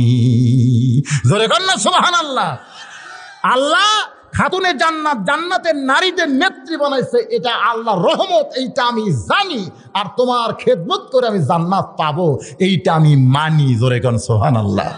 আমার মা বোনেরা যারা ওয়াজ শুনতেছেন, মা একটু মনোযোগ দিয়ে এই কথাগুলো শুনবেন। বাজান রে, খাতুনে জান্নাত ফাতেমা আলীর মাথা কোলের মধ্যে নিয়া এক সময় হযরত আলী যখন ঘুমিয়ে গেছে, মা ফাতেমাও বাম পাশে ঘুমিয়ে যায়। হযরত বেলাল যখন ফজরে আজান দিছে, এক লাফে হযরত আলী বিছনায় বসে যায়। ফাতেমা চমকে বলে, স্বামী গো, আপনি না কইছিলেন আজান দিলে ডাক দিও না, আমি ডাক দেওয়ার আগেই কেন বিছরে বসে গেলেন জানতে চাই। হযরত আলী বলে, ফাতেমা, তোমার বুঝি জানা নাই আজান শুনলে ঘুম পাড়া জায়েজ না? যাই ফজরের নামাজই পড়বে না, তার আবার আজান শুনলে ঘুম পাড়া জায়েজ না? মা ফাতেমা মুস্কি মুস্কি হাসতেছে, কারণ মা ফাতেমা হযরত আলীকে চিনে। জোরে কোন চিনি কি চিনে না? যত কথাই বলুক, কারণ চিনে সবচাইতে বেশি যে চেনে সেইটা কিন্তু স্বামীরে চিনে বিবিয়ে। সবচাইতে আপনাকে বেশি কে চিনে? আপনার বউ। জোরে কোন কে চিনে? চেনে না? সবচাইতে বেশি চেনে। আমার জীবনে এটা আমি শর্ট খাইছি তো। আমার বউ আমাকে মাঝে মধ্যে বলে, সাদিয়ার আব্বা যান গোসল করেন, সাদিয়ার আব্বা আসেন ভাত খান। আমার বড় মেয়ের নাম সাদিয়া। আমি একদিন রাগ করে কইছিলাম, কিসের সাদিয়ার আব্বারে? লক্ষ লক্ষ মানুষ আমারে হুজুর কয়, আর তুমি বাড়ির বউ হয়ে হুজুর খবর পারো না? তুমি বলবা হুজুর আসেন ভাত খান, হুজুর যান গোসল করেন। আমার বউ খালি মুচকে মুচকে হাসে। আমি বলি, হাসো কেন? বলে, জনগণ আপনারা চিনি না তাই হুজুর কয়, কিন্তু আমি আপনারা চিনি, হুজুর হওয়া এত সহজ নয়। সেই দিনই বুঝতে পারলাম নিজের বইয়ের কাছে হুজুর হওয়া যে কত বড় কঠিন। নিজের বইয়ের কাছে পীর হওয়া বড় কঠিন, হুজুর হওয়া বড় কঠিন। কারণ দুইজন হুজুর আর পীর মানতে চায় না, একটা হলো বইয়ে আর একটা হলো মায়ে, এর সঙ্গে আর একটা যোগাইছে, সেইটা হলো গায়ে। গায়ের লোকেরা মানে না, বইয়ে মানে না, আর মায়ে মানে না। জোরে কর ঠিক কিনা? আমি যত বড়ই হুজুর হই, আমার মা আমাকে হুজুর করে ডাকবে, মাঝে মাঝে রাগ করে দিয়ে একদিন চড়াবারও চায়। আমি একদিন কইলাম, মা কত মানুষ আমাকে হুজুর কয়, যতই তুই হুজুর কোক মানুষ, তুই আমার সওয়াল। এরকম বুঝেন না? মায়ের কাছে হুজুর হওয়া যায় না, পীর সাহেব হওয়া যায় না।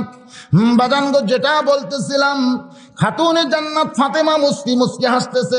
কিছুক্ষণ পরে হযরত আলী ওযু করছে, ওযু করে যখন জুব্বা গায়ে দিয়ে মাথার টুপির উপরে পাগড়ি বাঁধতেছে, এমন সময় ফাতেমার সামনে দাঁড়ায় কাঁদতেছে, স্বামী গো, আপনি বাবার কাছে ওয়াদা করছেন এশার নামাজের পরে আপনি ফজর পড়বেন না, আবার এমন সাইজ হয়ে কোন দিকে যাচ্ছেন জানতে চাই।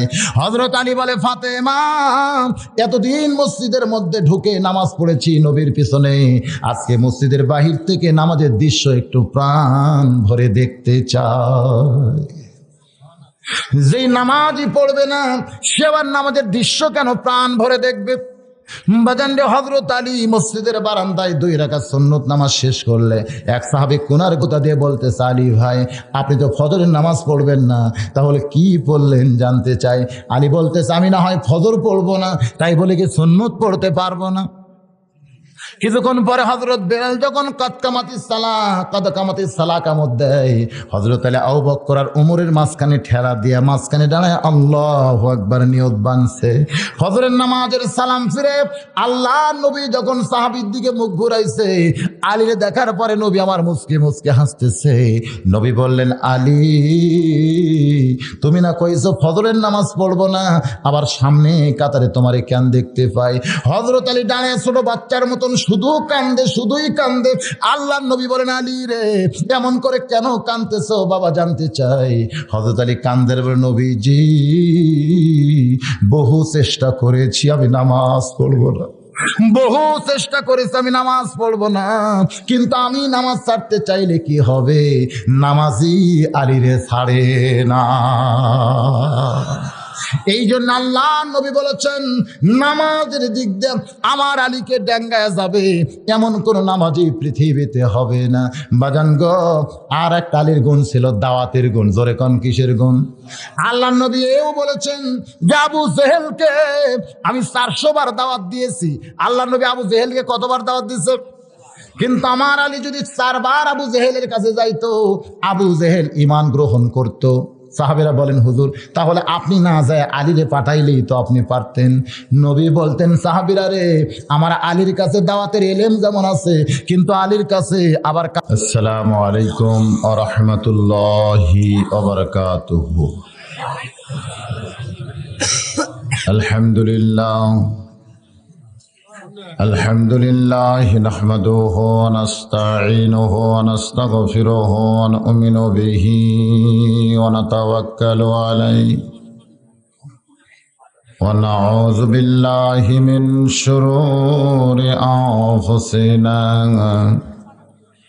ওয়া মিন সাইয়্যাতি আমালিনা মান ইয়াহদিয়াল্লাহু ফালা মুদিল্লা লাহু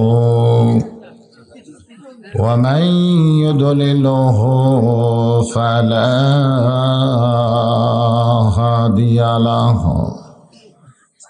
সকলে জবান খুলে বলেন, আশহাদু আল্লা ইলাহা ইল্লাল্লাহু ওয়াহদাহু লা শারীকা লাহু ওয়া আশহাদু আন্না মুহাম্মাদান আবদুহু ওয়া রাসূলুহু আল্লাযী আরসালা রাসূলাহু বিল হাক্কি বাশীরান ওয়া নাযীরা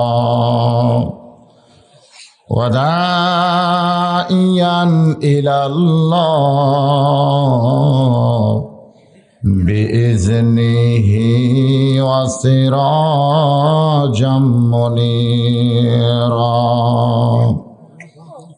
فقد قال الله تعالى في كلامه المجيد والفرقانه الحميد জবান খুলে সকলে পড়েন আউযু বিল্লাহি মিনাশ শাইতানির রাজিম বিসমিল্লাহির রহমানির রহিম ইন্নাল্লাহা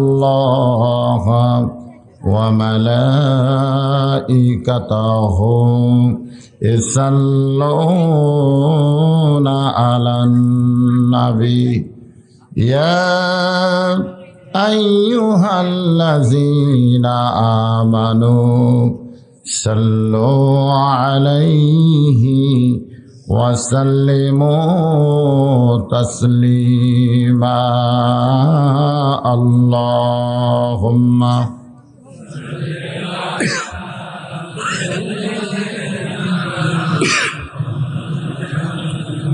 وعلى آل سيدنا شفيعنا পাহাড়ের ধ্বনি লাগিয়া মুসা নবীর সম্মান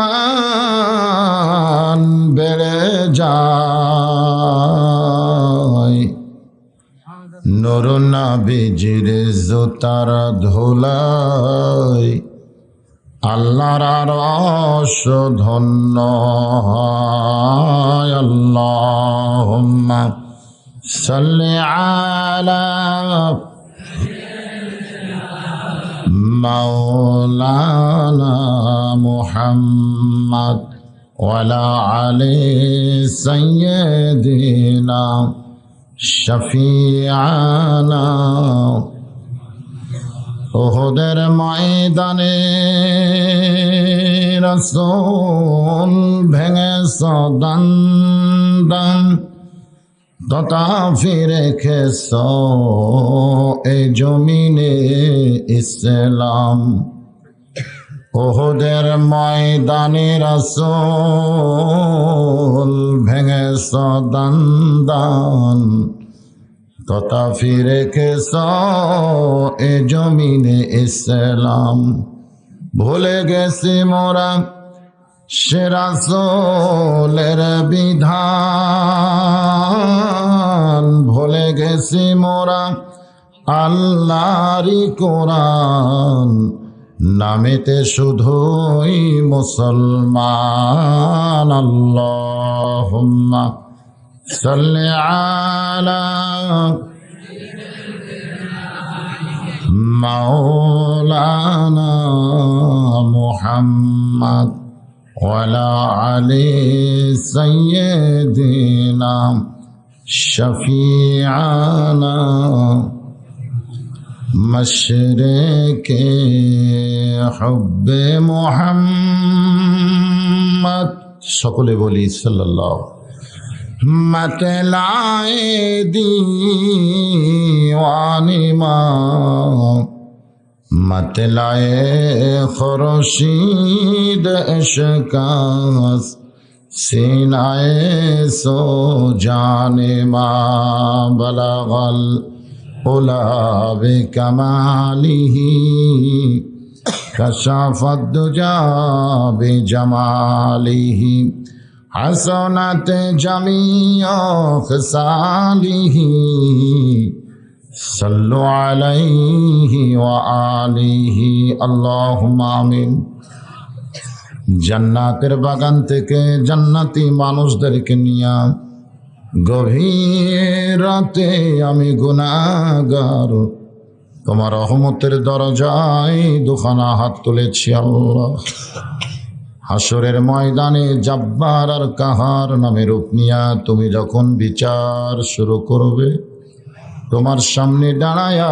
সমস্ত নবীরা নাফসি নাফসি বলে কাঁদতে থাকবে এমন কঠিন অবস্থা হাসরে হবে সেদিন সমস্ত নবী তার উম্মতকে ভুলে যাবে, শুধু বলবে আল্লাহ আমার কি হবে, আমার কি হবে।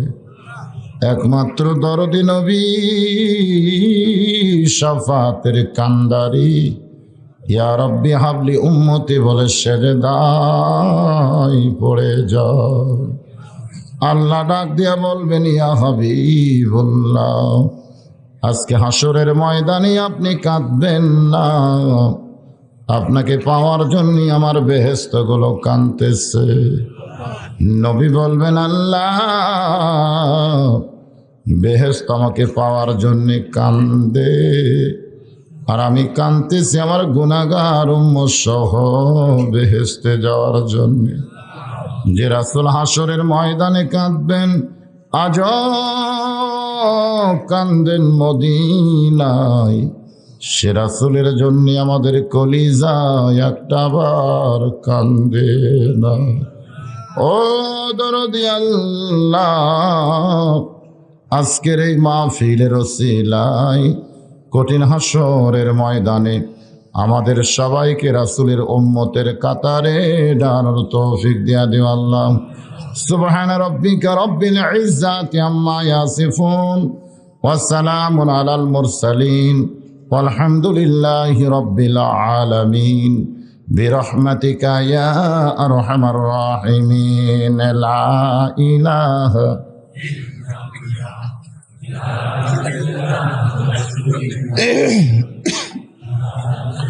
জোরে জোরে লা ইলাহা ইল্লাল্লাহ, লা ইলাহা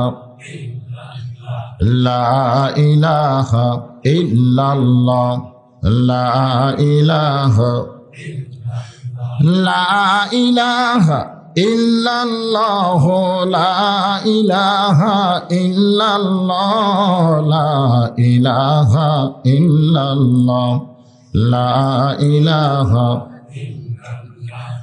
লা ইলাহা ইল্লাল্লাহ, লা ইলাহা লা ইলাহা ইল্লাল্লাহ। বলো রে পাগল মন, লা ইলাহা ইল্লাল্লাহ, বলো রে পাগল মন। এই কলেমার জন্যে নবীজি, এই কলেমার জন্যে নবীজি সহিলেন কত জ্বালাতন। লা ইলাহা ইল্লাল্লাহ, বলো রে আমার মন, লা ইলাহা ইল্লাল্লাহ। জোরে জোরে লা ইলাহা ইল্লাল্লাহ, লা ইলাহা। যার দিলে আছে আমার আল্লাহর ভয়, যার দিলে আছে আল্লাহর ভয়, আল্লাহ আল্লাহ সব সময়। যার দিলে আছে রে আল্লাহর ভয়, যার দিলে আছে আল্লাহর ভয়, আল্লাহ আল্লাহ সব সময়। আহার নিদ্রা ভালো লাগে না এই দুনিয়া, ভালো লাগে না, ভালো লাগে আমার আল্লাহ। লা ইলাহা ইল্লাল্লাহ।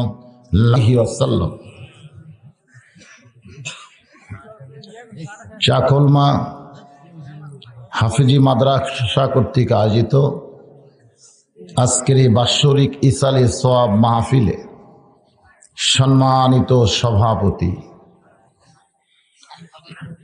আজকের এই মাহফিলে সম্মানিত ওলামায়ে কেরাম, মাগরিবের নামাজের পর থেকে হালকা জিকির সহ এত রাত পর্যন্ত কোরআন হাদিসের আলোকে অত্যন্ত গুরুত্বপূর্ণ আলোচনা করে যিনারা শোনালেন, আমি আমার অন্তরের অন্তঃস্থল থেকে সম্মানিত সভাপতি সহ আলেম ওলামা বক্তাগণকে শুভেচ্ছা জ্ঞাপন করছি। আজকের এই মাহফিলে আমার সামনে বসা অত্র এলাকা থেকে আল্লাহ জিনাদেরকে পছন্দ করে এই রহমানি জলসায় বেহেশতের টুকরার ভিতরে কবুল করেছেন। সুবহানাল্লাহ বললেন না? আমি বললাম বেহেশতের টুকরার ভিতরে জিনাদেরকে কবুল করেছেন।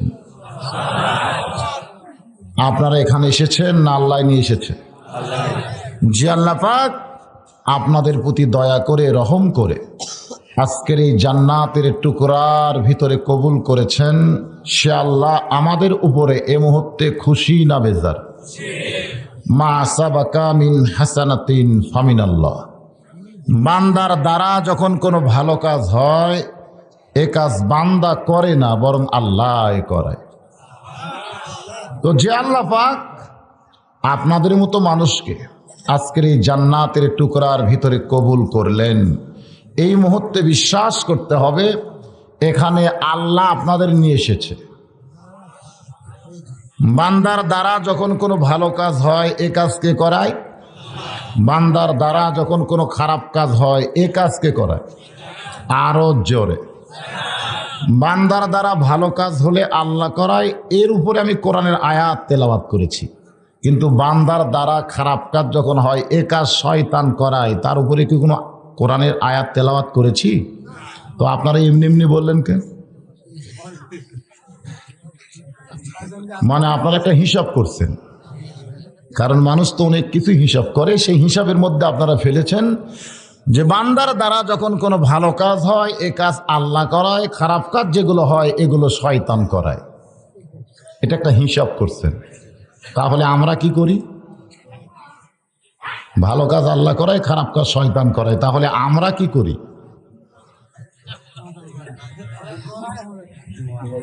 হ্যাঁ, এটা একটা প্রশ্ন।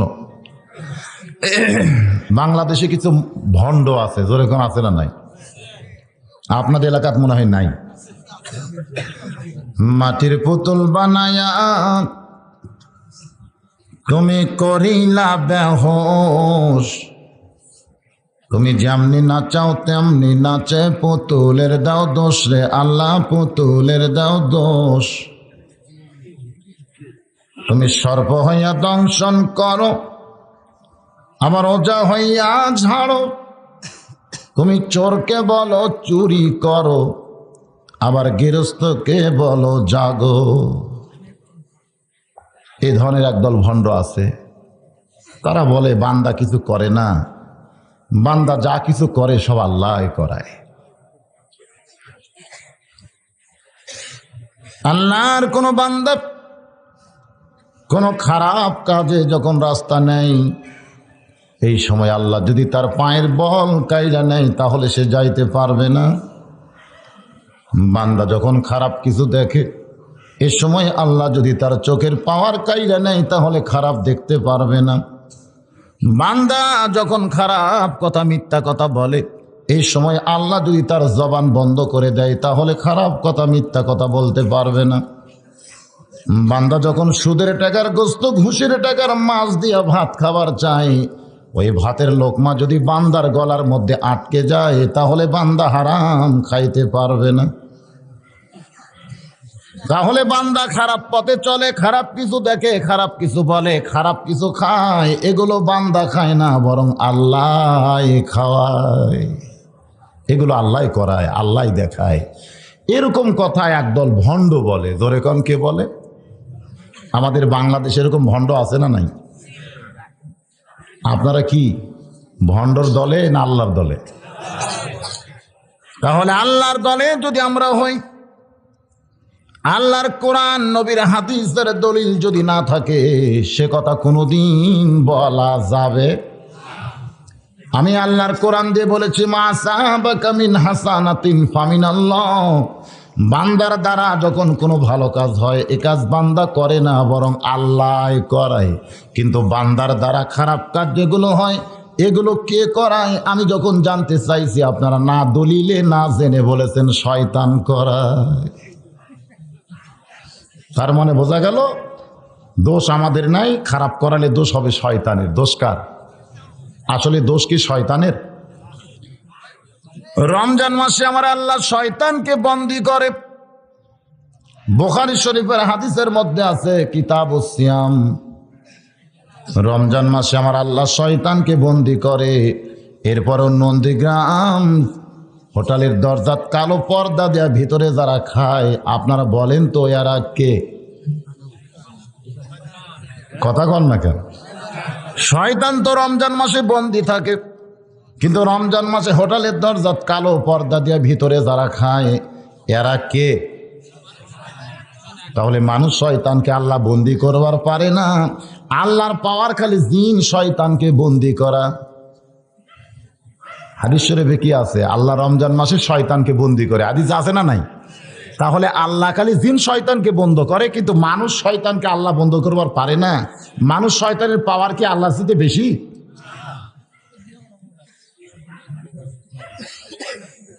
একটু মনোযোগ দিয়ে শোনা লাগবে, তারপরে দেখবেন রেজাল্ট কি আসে।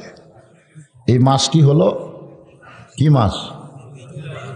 জোরে কন। আপনারা একজন কইছেন, তিনজন মুখ বন্ধ করে আছেন, তার মানে বোঝা গেল সবাই জানেন না। এই মাসটার নাম কি মাস?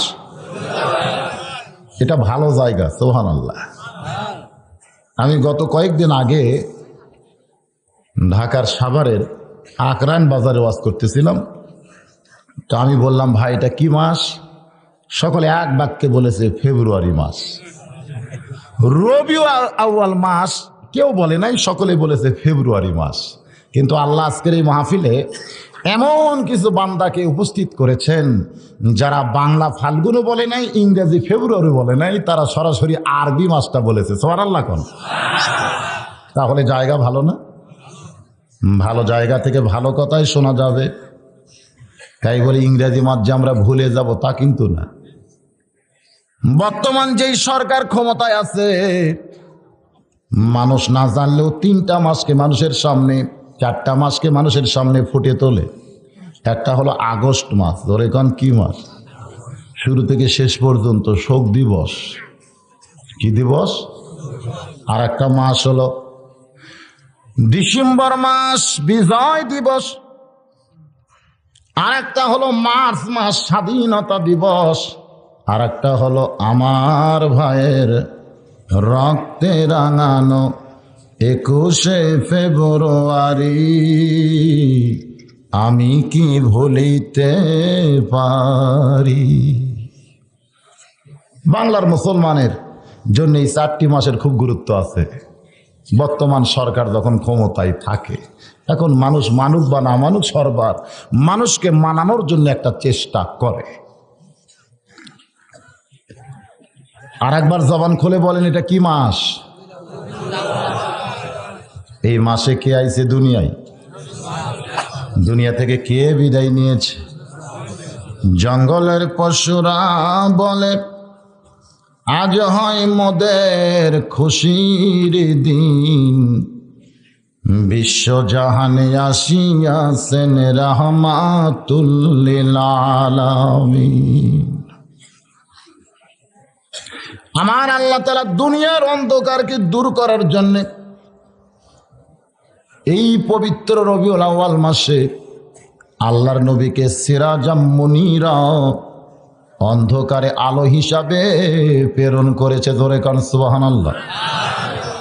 সেই রবিউল আউয়াল মাসে আমি আপনাদের কাছে জানতে চাচ্ছি, ভালোটা তো আল্লাহ করায়। জোরে কান, ভালোটা কে করায়? তাহলে খারাপগুলো কে করায়? এখন আপনারা দ্বন্দ্বে পড়ে গেছে যে শয়তান বলবো না মানুষ বলবো। আসলে কোনোটাই বলবো না, আমার আল্লাহ যেইটা বলবে আমাদেরকে সেইটা বলা লাগবে। ওয়ামানা আসাবাকা মিন সাইয়্যাতিন ফামিন নাফসিকা। আমার আল্লাহ বলেন, বান্দার দ্বারা যখন কোনো খারাপ কাজ হয়, এই কাজ আল্লাহ করায় না, শয়তানও করায় না, এই কাজ বান্দা নফসের তাড়নায় করে। কিসের তাড়নায়? আরো জোরে কন, নফস।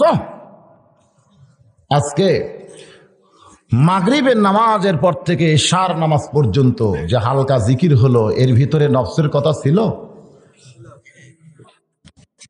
আরাফা নফসাহু ফাকাদ আরাফা রাব্বাহু।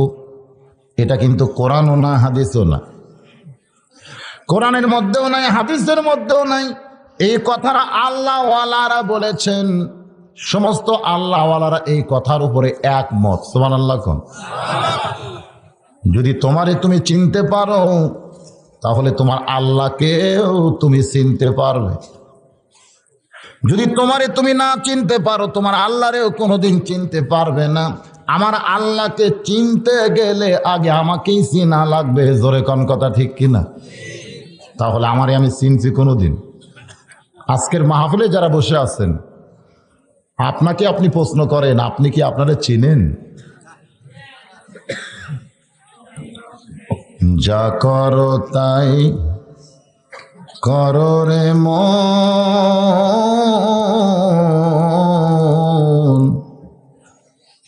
পিছের কথা রেখো স্মরণ। একবার নিজের মনকে বলেন, তুমি যা করো করো, কিন্তু পিছের কথাটা স্মরণ রেখো। আজকে এই কোরআনের মাহফিলে যারা এসেছেন, সারা জীবন যদি আমরা ওয়াজ শুনি আর ওয়াজটা যদি না বুঝি তাহলে লাভ হবে? অল্প সময় ওয়াজ শুনে যদি ওয়াজটা বুঝতে পারি, সেই মোতাবেক যদি আমল করি, ওই আমলটাই আমাদেরকে আল্লাহর জান্নাত পর্যন্ত পৌঁছায়া দিবে। এই মুহূর্তে আমার সামনে যারা বসে আছেন, আমি আমার অন্তরের অন্তঃস্থল থেকে আপনাদের শুভেচ্ছা জ্ঞাপন করছি। পর্দার অন্তরালে আমার মা বোনেরা, যেনারা অধীর আগ্রহে বসে বসে কোরআন হাদিসের ওয়াজ শুনতেছেন, আমি তাদেরকেও শ্রদ্ধা জানাই। এই মুহূর্তে জানতে চাচ্ছি আপনারা সকলে কেমন আছেন? আলহামদুলিল্লাহ আলা কুল্লি হাল। সকল অবস্থায়, জি আলহামদুলিল্লাহ, সকল অবস্থায় আল্লাহর দরবারে শুকুর গুজার করা হচ্ছে বান্দার হক। সাইড থেকে একজন বলছে, হুজুর আপনি কেমন আছেন? আমি জিজ্ঞেস করলাম আপনারা কেমন আছেন? ভাই দেখতেছে আমি যদি না বলি তাহলে কেমন হয়। এটা হলো সৌজন্যমূলক।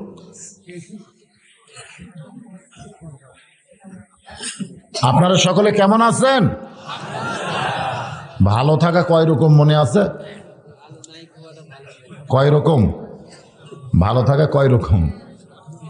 একটা হলো শারীরিক আর একটা হলো মানসিক। শরীরের সুস্থতা দিয়ে সবকিছু হয় না। মনটা যদি দুর্বল থাকে তাহলে শরীর এমনিই দুর্বল হয়ে যায়। জোরে কোন ঠিক কিনা? কঠিন স্বাস্থ্যবান 30 বছরের একটা যুবক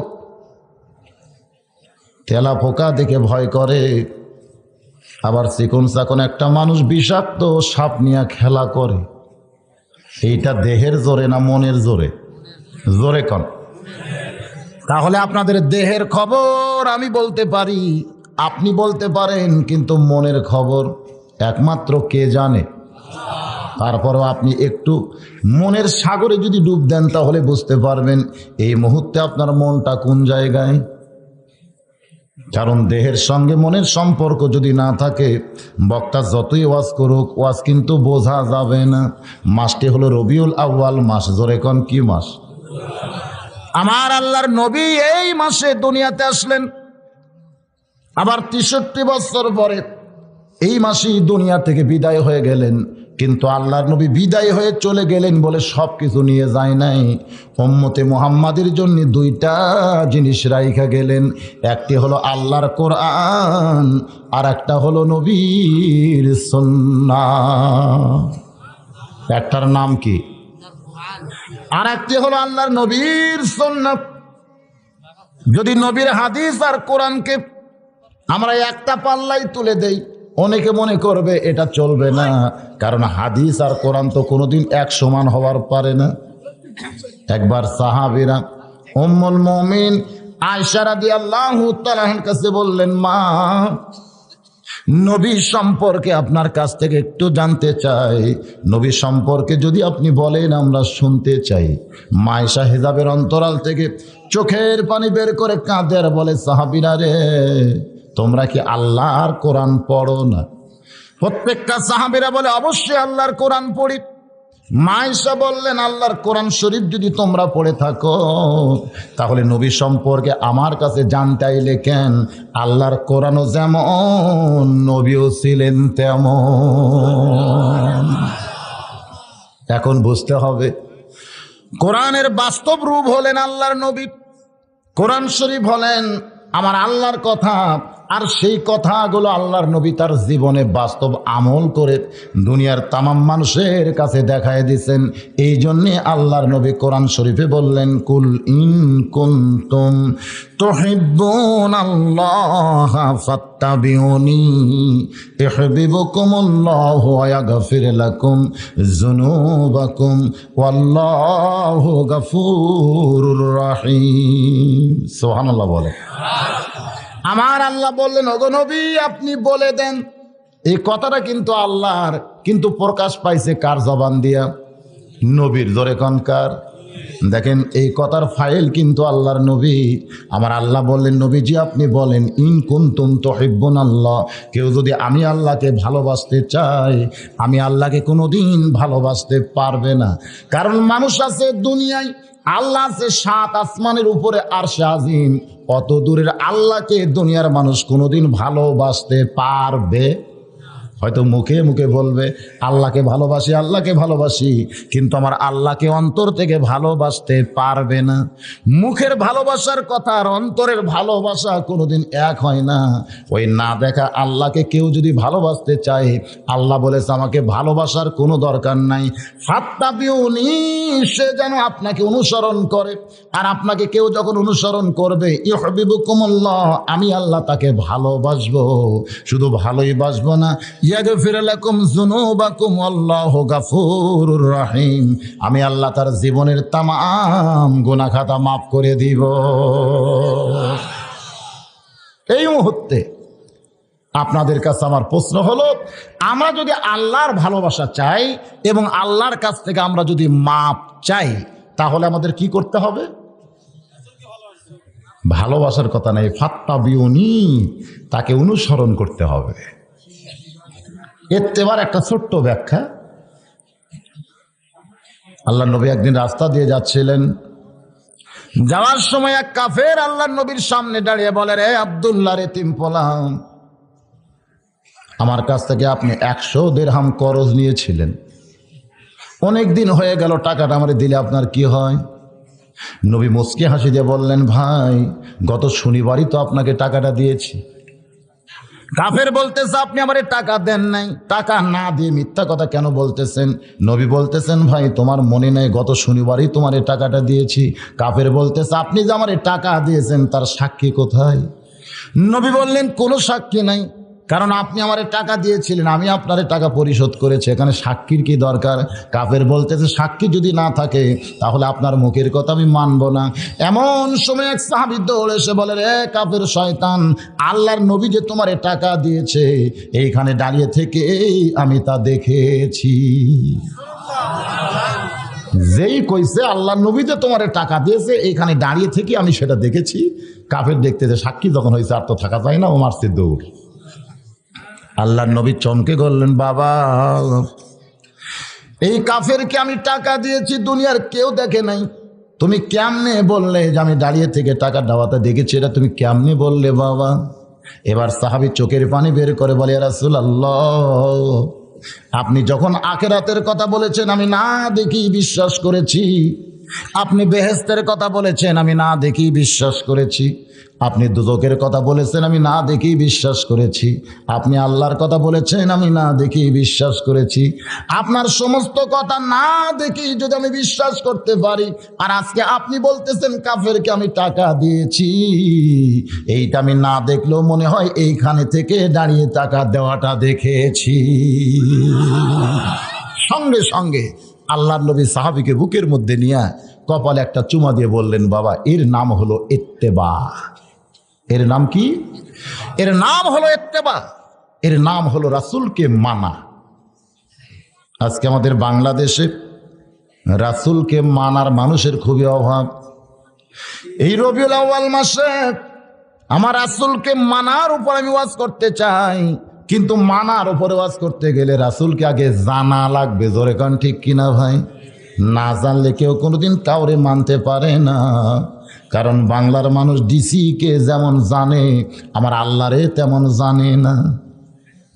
আপনাদের চাকলমার কিছু কিছু লোককে যদি বগুড়া ডিসি সাহেব দাওয়াত দিত, যে আজকে দুপুরবেলায় আমার অফিসে তোমাদেরকে সাদর সম্ভাষণ জানানো হবে, চাকলমা গ্রামের অমুক অমুক লোক তোমরা আসবে। আপনারা বলেন তো, ওনারা ডিসি অফিসে যাওয়ার সময় পুরানো কাপড় গায়ে দিবে না নতুন কাপড় গায়ে দিবে?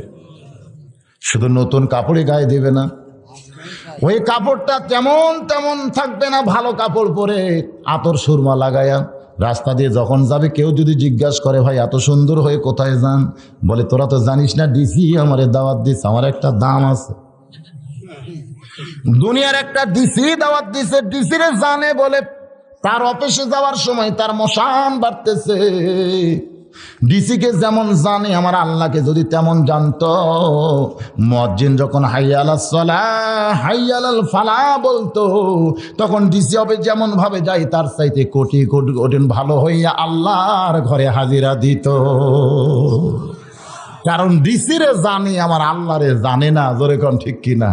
যার কারণে বাংলার মানুষ ডিসিরে মানে কিন্তু আল্লাহরে মানে না।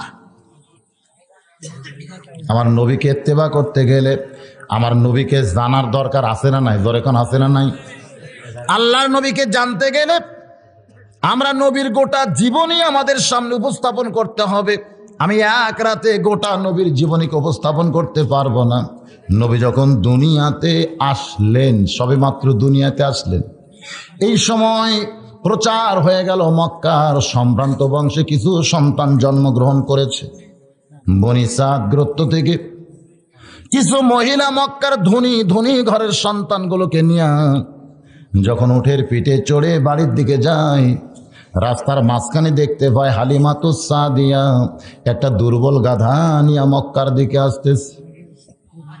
মেয়েরা বলতেছে, হালিমা রে, এই সময় মক্কায় আর তুমি যাইও না, কারণ মক্কার ধনী ঘরের যত সন্তান ছিল সমস্ত সন্তানকে আমরা কোলের মধ্যে নিয়েছি।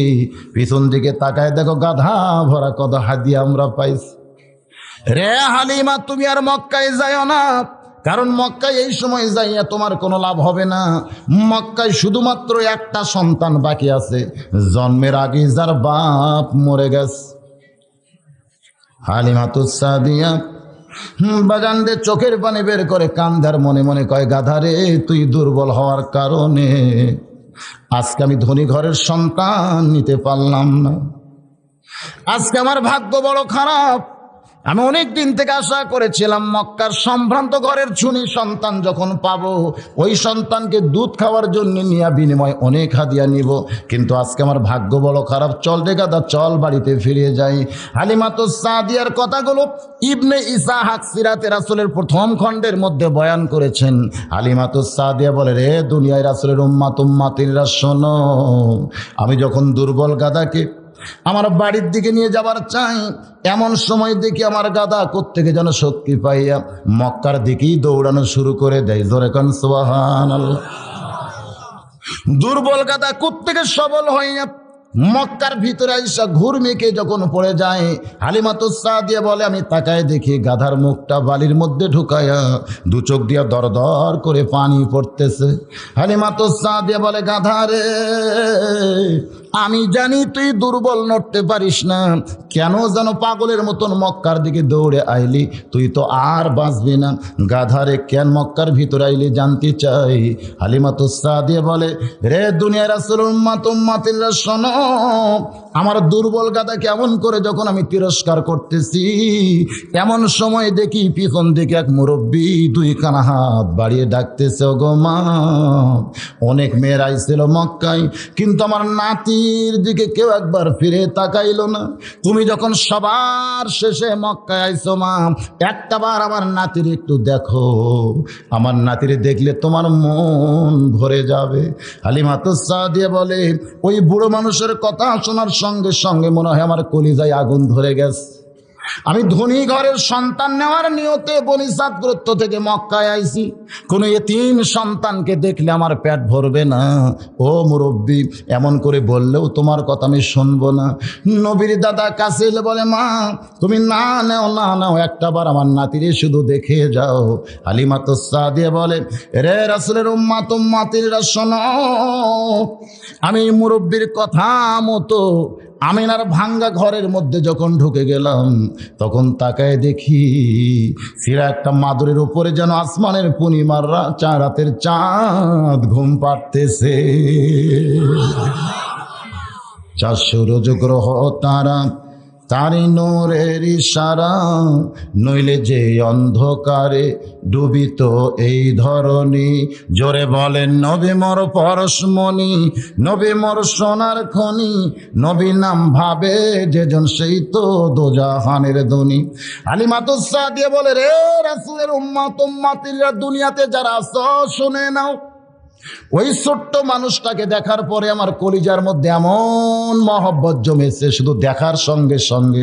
এই জন্য আল্লাহ রাসূল বলেন হাদিসের মধ্যে, মান রাআনি রাআনি হাক্কান ওয়াজাবাত লাহু শাফাতি ইয়াউমাল কিয়ামা। কেউ যদি অন্তরের চোখে আমার একটাবার দেখে, কঠিন হাসরের মুসিবতের সময় আমি রাসূলের উপরে শাফাত করা তার জন্য ওয়াজিব হইয়া যায়।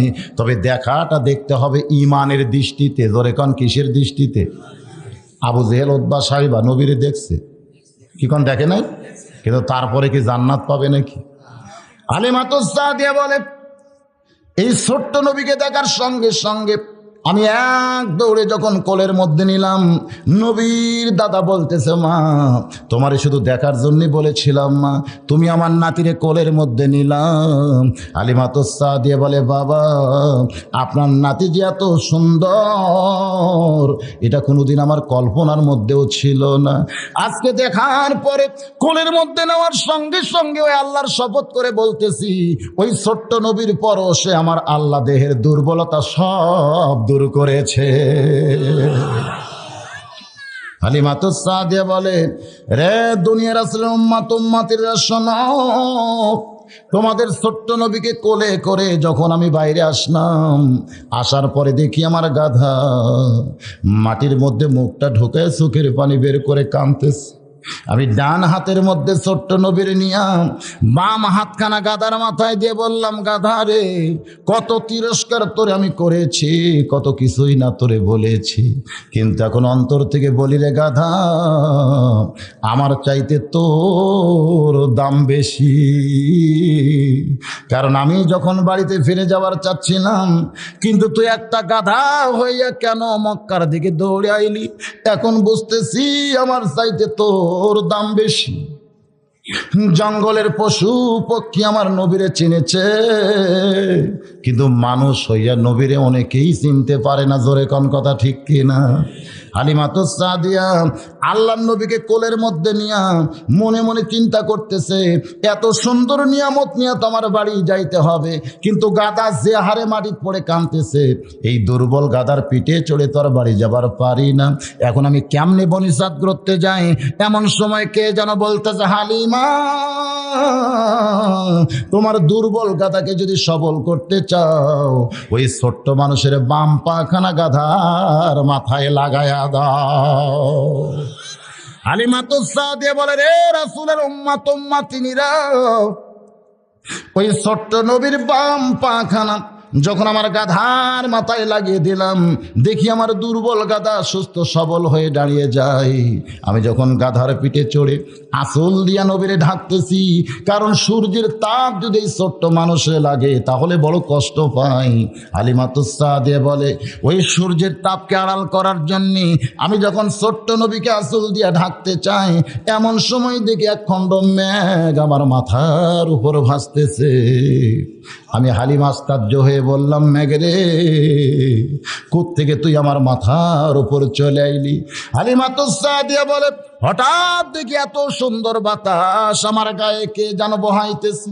আমি চিৎকার দিয়ে বললাম, বাতাস রে কোত্থেকে তুই আমার গায়ে বইতেছিস?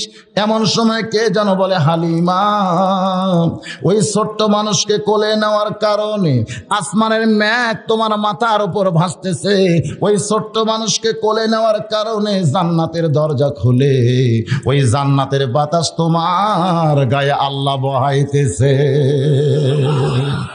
বলে, রে নবীর উম্মাত উম্মাতিরা শোনো, ওই ছোট্ট নবীকে কোলে নেওয়ার কারণে আল্লাহ যদি জান্নাতের দরজা খুলে আমার দেহে বাতাস বহায়া দেয়, ওই ছোট্ট নবীকে মহব্বত করার কারণে আসমানের মেঘ যদি আমার মাথার উপর ভাসতে থাকে, ওই নবীকে তোমাদের আদর্শ হিসাবে যদি কবুল করে নাও, দুনিয়াতেও শান্তি, আখেরাতেও তোমরা জান্নাতি হবে। এটা ইবনে ইসহাকে সিরাতে রাসূল থেকে আমি শুনাইলাম। কিন্তু আল্লাহ কি বলেছেন কোরআনে? লাকাদ কানা লাকুম ফি রাসূলিল্লাহি উসওয়াতুন হাসানা। জোরে কোন সুবহানাল্লাহ। সফলতা যদি অর্জন করতে চাও, দুনিয়ার সমস্ত নেতার আদর্শকে বাদ দিয়া একমাত্র মুহাম্মদ রাসূলুল্লাহকে তোমাদের আদর্শের নেতা মেনে নাও। এ কথা কার? আরো জোরে বলেন কার? তাহলে দুনিয়ার কোন নেতার নেতৃত্ব মানা যাবে? একমাত্র কার নেতৃত্ব মানতে হবে? রাসূলের। এই জন্য একটা স্লোগান দেওয়া লাগবে। পারবেন না ভাই? আমি যখন বলবো আমার নেতা তোমার নেতা, সবাই জবান খুলে বলবেন বিশ্ব নবী মোস্তফা। আমার নেতা তোমার নেতা। আমার সামনে কি 200-300 লোক আছে? এতগুলো পুরুষ মানুষের স্লোগানের সাইজ এরকম? এখানে রহমতের ফেরেশতা আছে না নাই? জোরে কোন আছে না নাই? এই ফেরেশতা মাহফিল শেষ হলে আল্লাহর কাছে গিয়ে বলবে, আল্লাহ 1400 বছর পরে চাকলবার মাহফিলে তোমার বান্দারা তোমার দোস্তকে শ্রেষ্ঠ নেতার স্বীকৃতি দান করেছে। আমার আল্লাহ বলবেন, ফেরেশতারা রে তোমরা সাক্ষী থাকো, আমার দোস্তকে যারা শ্রেষ্ঠ নেতার স্বীকৃতি দিল, আমি তাদের নামগুলো জান্নাতের খাতায় লিখে নিলাম। সুবহানাল্লাহ। যত জোরে কইছেন তত জোরে স্লোগান দেন নাই। আল্লাহ কোরআনে বলেছেন আমার নবীকে আমি সবার উপরে জায়গা করে দিয়েছি। জোরে কোন সুবহানাল্লাহ। তাহলে সেই নবীকে নেতা মানতে অন্তরে আপত্তি আছে? মাসটি হলো রবিউল আউয়াল মাস। আমি আপনাদের সামনে নবী সম্পর্কে আলোচনা করব। এই আলোচনা শুনতে গিয়ে একটু ঘুম ছাড়াইতে গেলে একটু স্লোগানও দেন, আবার আল্লাহও খুশি হবে, রাসূলও খুশি হবে। আমার নেতা তোমার নেতা। আলহামদুলিল্লাহ, এবার একটু হয়েছে সাইজ মতো।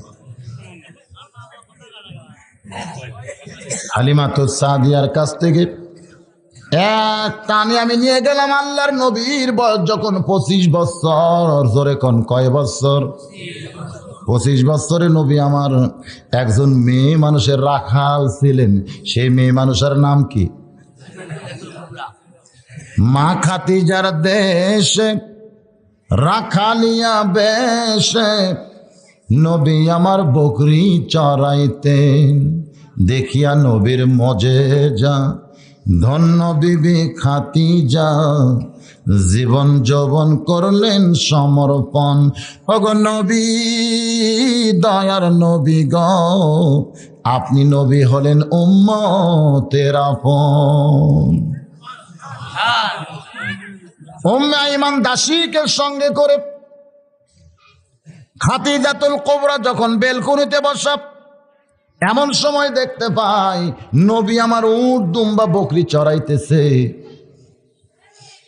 খাদিজাতুল কুবরা বলে, দাসী রে, এই রোদের ভিতরে যুবকটা উট দুম্বা বকরি চড়াই, কিন্তু আমি আশ্চর্য হয়ে যাই তার মাথার উপরে কেন একখণ্ড মেঘ দেখা যায়। দাসী বলতেছে, শুধু মেঘ দেখতেছেন? তাকায় দেখেন তার চেহারার ভিতর থেকে এমন কিছু সৌন্দর্য ফুটে উঠতেছে যেটা দেখলে মানুষের মন কাইড়া নেয়। খাদিজাতুল কুবরা বলে, দাসী রে, মক্কার অনেক নেতারা আমার কাছে বিয়ের প্রস্তাব দিছে, অনেক ধনীরা আমার বিয়ের প্রস্তাব দিছে, কিন্তু আমার 40 বছর বয়সের দিকে বলে আমি তাদের ফিরাইয়া দিছি। কিন্তু আজকে ওই যুবকের চেহারা দেখে আমার মনের মধ্যে এমন প্রেম হলো, আমি যেন আবার নতুন করে বউ সাজতে চাই। দাসী বলতেছে, এটা আপনি বলেন না, কারণ 40 বছর আপনার বয়স, আর যুবকের বয়স কয় বছর? খাদিজাতুল কুবরা বলে, দাসী রে, মনের ভিতরের প্রেম যখন নাড়া দেয় তখন বয়সের দিকে আর কেউ তাকায় না। 40 গেল, 50 গেল, 60 বছরে আবার যৌবন পাইল। এরকম একটা গান বাংলাদেশে আছে না নাই? এরকম একটা গান আছে নাই? বাজান গো, খাদিজাতুল কুবরা নবীর চাচা আবু তালেবকে ডাক দিয়ে বললেন, আপনার এতিম ভাতিজাকে আমি যদি আমার স্বামী হিসাবে বরণ করতে চাই, আপনি কি তাতে রাজি আছেন? নবীর চাচা আবু তালেব চমকে বলে, মা, এই মক্কার মধ্যে তোমার মতন ধনী রমণী একজনও নাই, আমার এতিম ভাতিজারে আপনি কেন বিয়ে করতে চান? যার সালও নাই, সুলাও নাই, জন্মের আগেই যার বাপ মরে গেছে। খাদিজাতুল কুবরা বলে, যদি আপনার ভাতিজা রাজি থাকে তাহলে আমার তরফ থেকে কোনো আপত্তি নাই। নবীর চাচা বলতে, আমার ভাস্তাকে কোনো জিজ্ঞেস করার দরকার নাই, আমি তার অভিভাবক হিসাবে রাজি হয়ে গেলাম। ওই খাদিজার সঙ্গে আমার নবীর বিয়ে হলো। নবীর বয়স তখন 25, খাদিজার বয়স হইল তখন 40। মক্কার মধ্যে সবাই বলা বলি শুরু করলো, খাদিজা পাগলি হয়ে গেছে। এত ধনী হওয়ার পরে একটা অনাথ এতিম আব্দুল্লাহর এতিম পোলারে বিয়ে করছে, খাদিজার জ্ঞান হারিয়ে গেছে। এমন করে যখন মক্কার লোকেরা বলা বলি করতেছে, নবীর চাচা খাদিজার কাছে গিয়া বলে, মা, আমার এতিম ভাস্তারে আপনি বিয়ে করলেন, কিন্তু জনগণ সমালোচনা করতেছে,